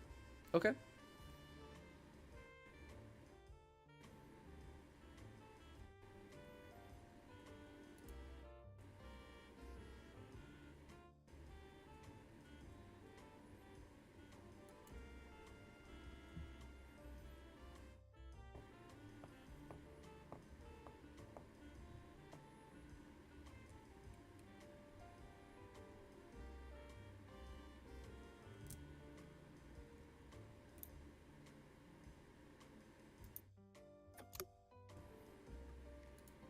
Okay. Yeah, so go ahead, as you're in this library, go ahead and make an investigation check as you're pouring through books, trying to get to the information that you want to read. Oh, wow. A natural 20. Okay. So, without blabbering on for the rest of eternity, you learn a lot of things about the Conray Kingdom, the world of Concordia, and about the weather conditions. It's been an eternal blizzard for nearly 200 years, and that has caused a lot of infrastructure damage, countries that used to be very prolific are struggling to keep themselves up under the amount of pressure that comes from the environment and the people that are trying to take advantage of the situation. The Vatnansved Empire fell, and a dynasty war is going on. The Motorland and Bondalag de Verga have been in a war more recently than the other events, although still fairly storied. Mostly due to the arrogance of the Elven Queen. And I'd say with the Conrad Kingdom, you'd find that it's actually in a pretty good spot. It has some problems politically between the core pits and their opponents, but most of that happens in the capital of Broad Lake City. That's where most of the politics tend to be. It's the biggest city, and a lot of the mayors gather there yearly at the end of the year to set policies and governments. Finally, what I'd say is, in the Conrad Kingdom, there is no restrictions on what race you can be, or who's allowed where, or even, sexual orientation. There's nothing about that, but it seems like magic is pretty looked down upon. It's seen as a way to manipulate people, even subconsciously, because you're holding power over those that can't do magic. Because of that, most politicians will feign that they've never touched. Yeah, most politicians under, I believe, the core pits. Hold on, I don't want to misspeak myself here. Goddamn magic police and liberals. Yes. God wanted me to succeed. So the core pits argue that scientific discovery is far more important than trying to mess with magic, because if anybody can pick up something like magic, that's better than having to study for years. And the core pits themselves find that magic is a frivolous, non-important thing. Their main agenda is trying to survive through forced participation. Because if everybody is chipping in, then they have no problems, supposedly. That is everything, and more, that you glean with your natural 20 investigation. So nothing on Arcana, though? No, it does anything not. about- It does not seem like this library has anything on Arcana, other than the mentions of the, sort of political politeness of using magic. Okay. Nope. Okay. Moving on, as you are researching that and taking your time pouring through books, we'll jump over to Emil. You said that you were going to talk with Klaus. Among my own research. Okay. What specific research would you be doing? Is it in the library? It's mostly about how the city even functions. Because it seems to be very advanced, either in terms of technology or magic. All right. And kind of like both of those things. Yeah. So I guess go ahead and make an investigation check, although the investigation here is a little bit different. You're sort of peeking through, trying to find maybe maintenance ordinances, information about the blueprints maybe, or trying to look at the walls, the construction. Okay, so with a 12, I'll say you surmise that whatever is keeping the lights on in this place is probably temporary, given that you took the power source, or supposedly did, from the top of the spire.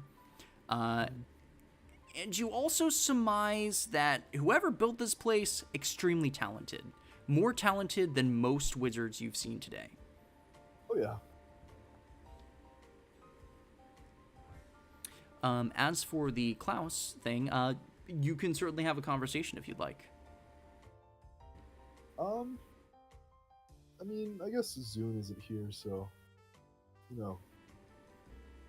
conversation, I mean, I don't mind stepping in. I know, but you know,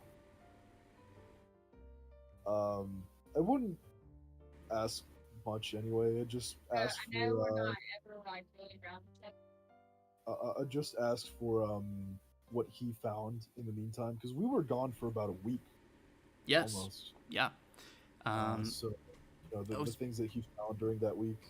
Speaking of, that would mean because we were on Means- the 26th, and then you guys took half a day plus 3 days plus 3 days.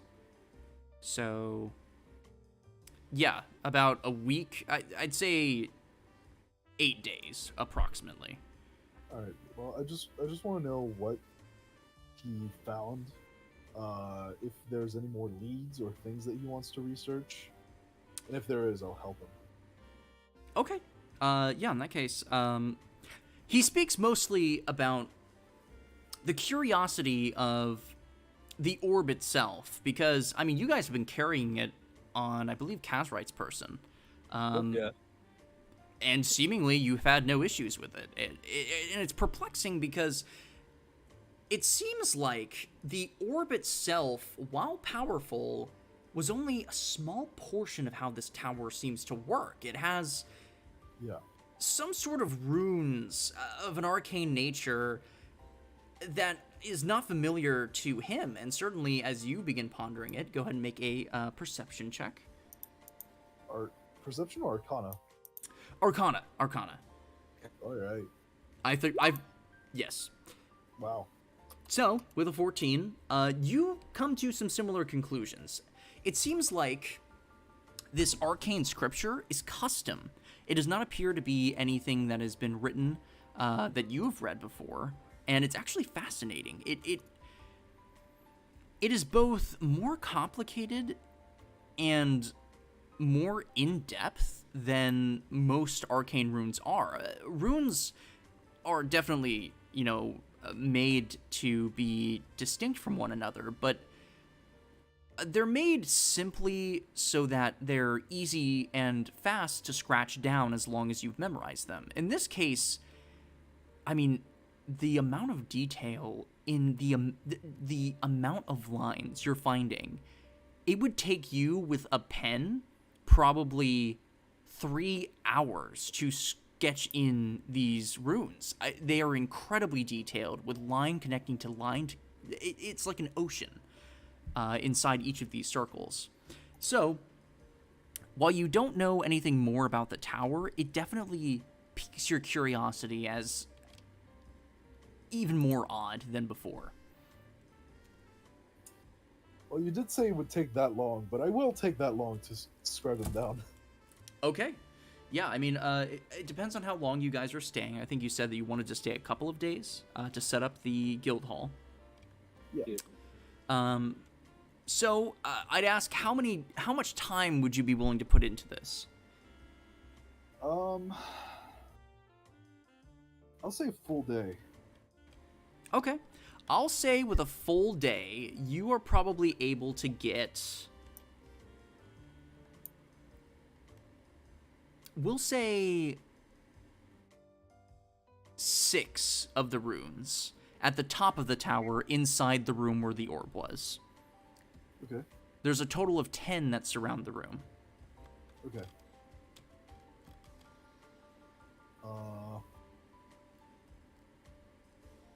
I guess for the next days I'll cross-reference with whatever's in the library, but Okay.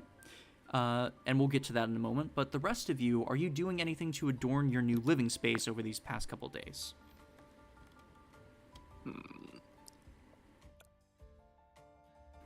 Before Morgan left to do the thing, Jordan would have asked where that actually no, wait, Jordan went to the house as well. Never mind, I don't know that. Jordan will go to that girl who was moving stuff with all the magic stuff to see if he can ask for 50 gold pieces of ruby dust.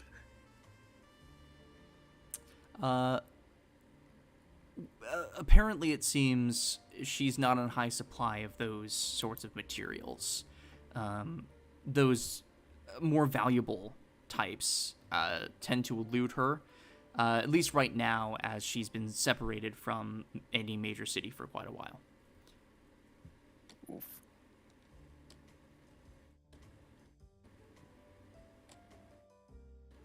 Oh, that's all I got. Okay. In that case, we will fast forward. How many days would you say you would spend here? Because I mean, if you guys aren't planning on decorating the place or anything like that, I mean, you could theoretically finish all of this in like 2 days. Yeah, I guess 2 or 3 days. To talk to Darlene though as well. Okay, easy enough to do. So, we'll hop over to Emil. Go ahead and roll another investigation check in the library to see if you could cross-reference any material. 18.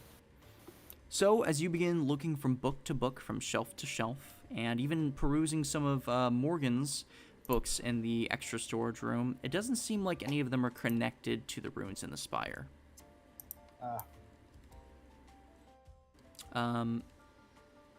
Jumping back to Morgan, you walk into Darlene's shop, and like most of the rest of the buildings here, it seems like it's still very much under construction. There are shelves being made out of crude lumber, and it seems like a small fire with a crudely attached chimney shooting out of the roof seems to be keeping the place somewhat warm. When you get inside, you can see Darlene is currently perusing through her books, trying to sort which one goes where. Hey Darlene, I had a quick question. Yes, what is it, dear? I just wanted to get your opinion on what you think this means, and then I'm gonna look through the tarot deck to see if I can't find the schoolhouse with the green smoke. Yeah, it's actually easy enough to find. It is, in fact, a tarot card that is already in the deck. You present it to her, and she sits down at her circular table where you first met her. And she spreads her hands out and puts it in a diamond shape around the tarot card and begins to close her eyes. After a moment, you can see a sort of purplish glow begins to emanate from her hands, and when she's done, she opens her eyes and clasps her hands together, sort of with pursed lips. Well, darling, I don't see anything... I don't see anything this card has to hide. Although, you said that this is important. It just feels like something, like, I don't know. It just seems something about it draws me to it, and I don't know. I feel like it's something important. Well, I certainly can tell you what the card means. I don't know how it would apply.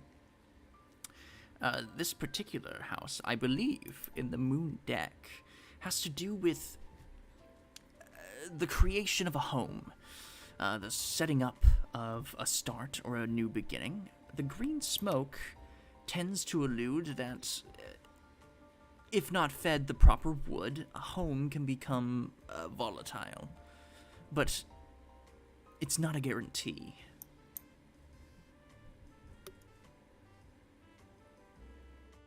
Okay.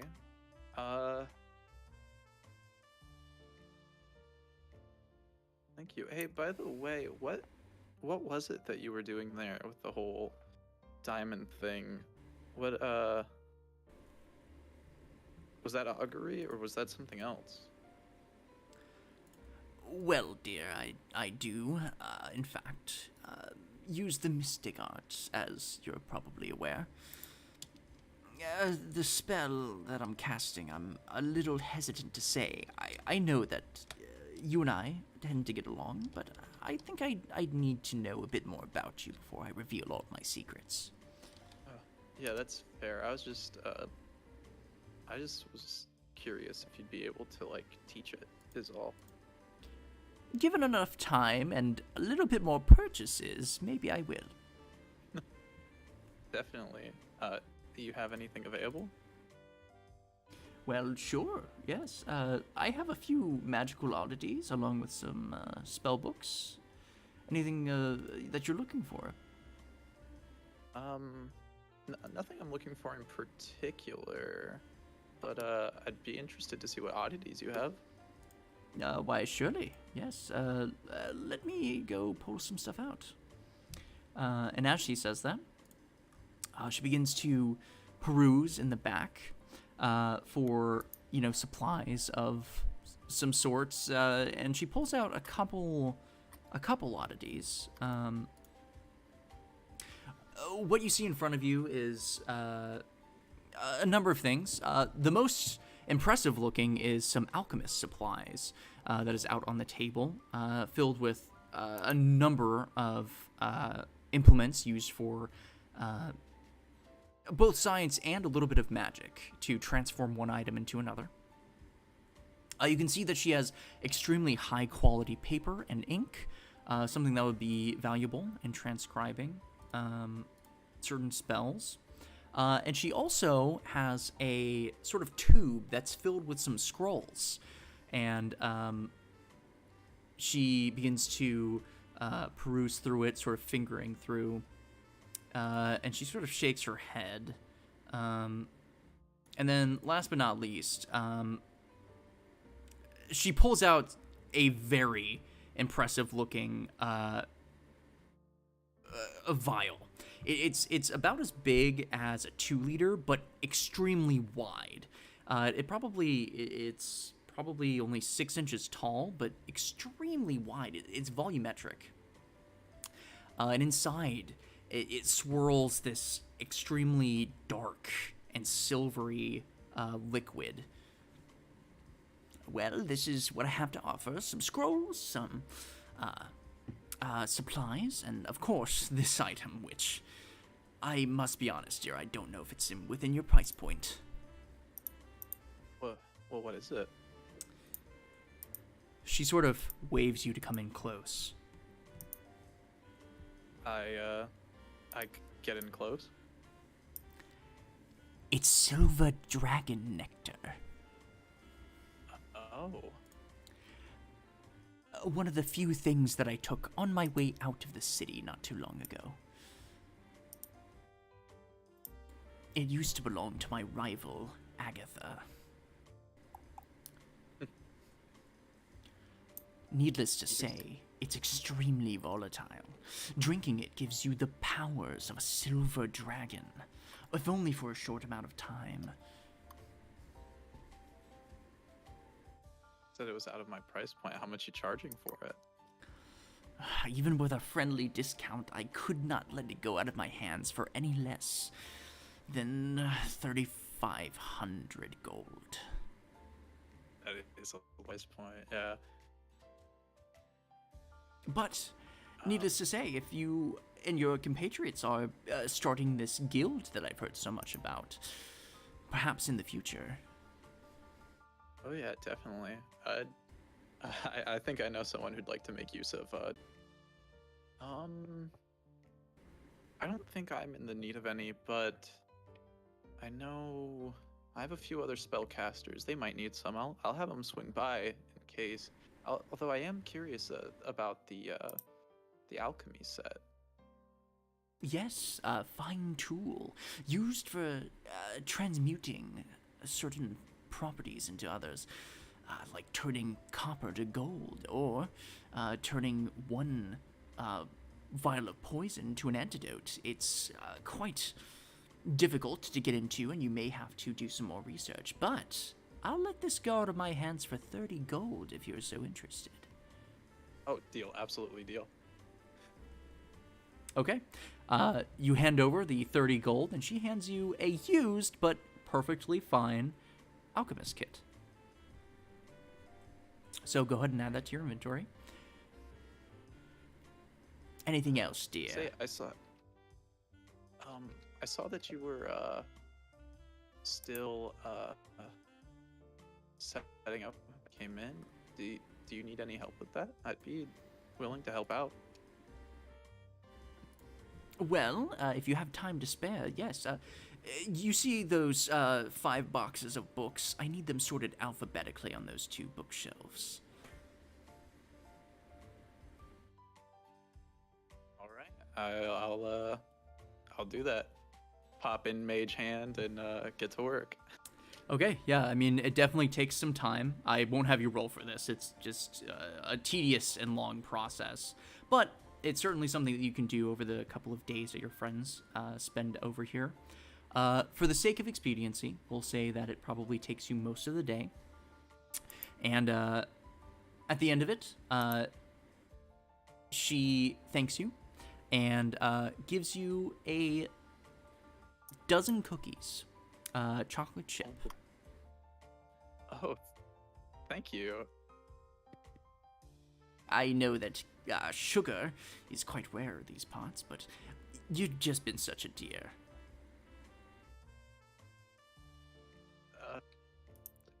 Thanks. God,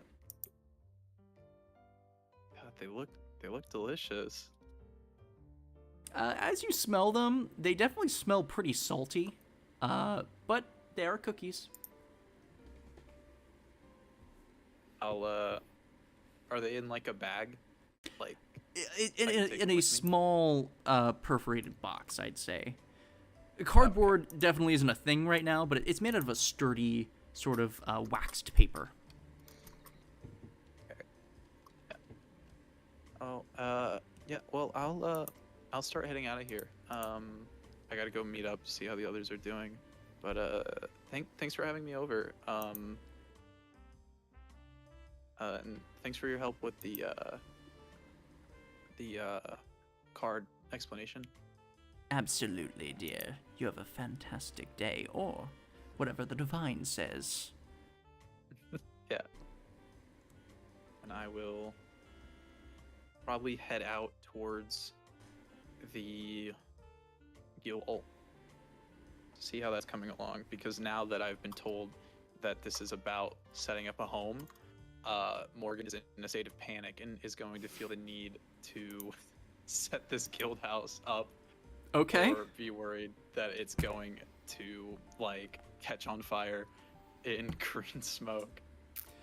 So, you hurry home, and what you find is a bunch of your friends lounging about with red, bedrolls on the floor.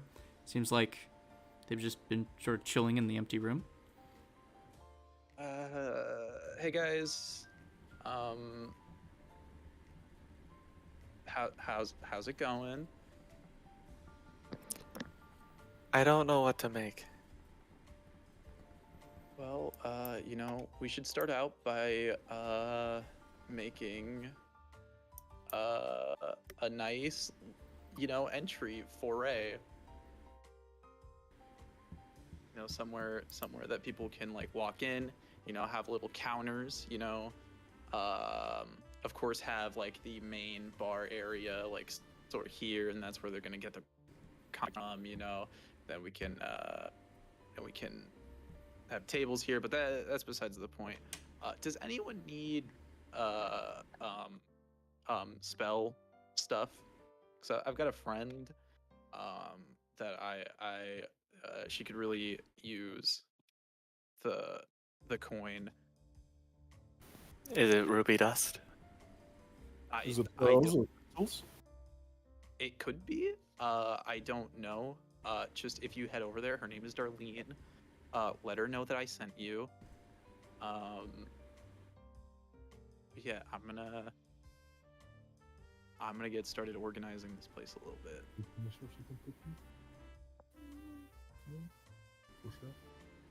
So, I will say, we are ending, we're getting close to the end time, rather, so, just so that we have a precedent for the next time that we hop on, those of you that would like to get spell components like the ruby dust, you certainly can at standard pricing.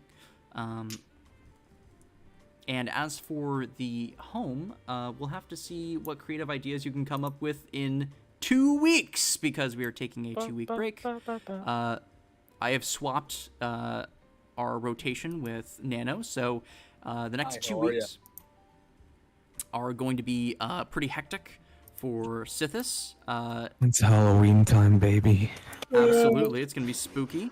So, thank you all for joining us on Winterfall, and next time we'll see, how these Golden Tide people set up their home base and perhaps start establishing some relationships in the Empire. See you next time. Goodbye, everybody. Bye-bye. Bye.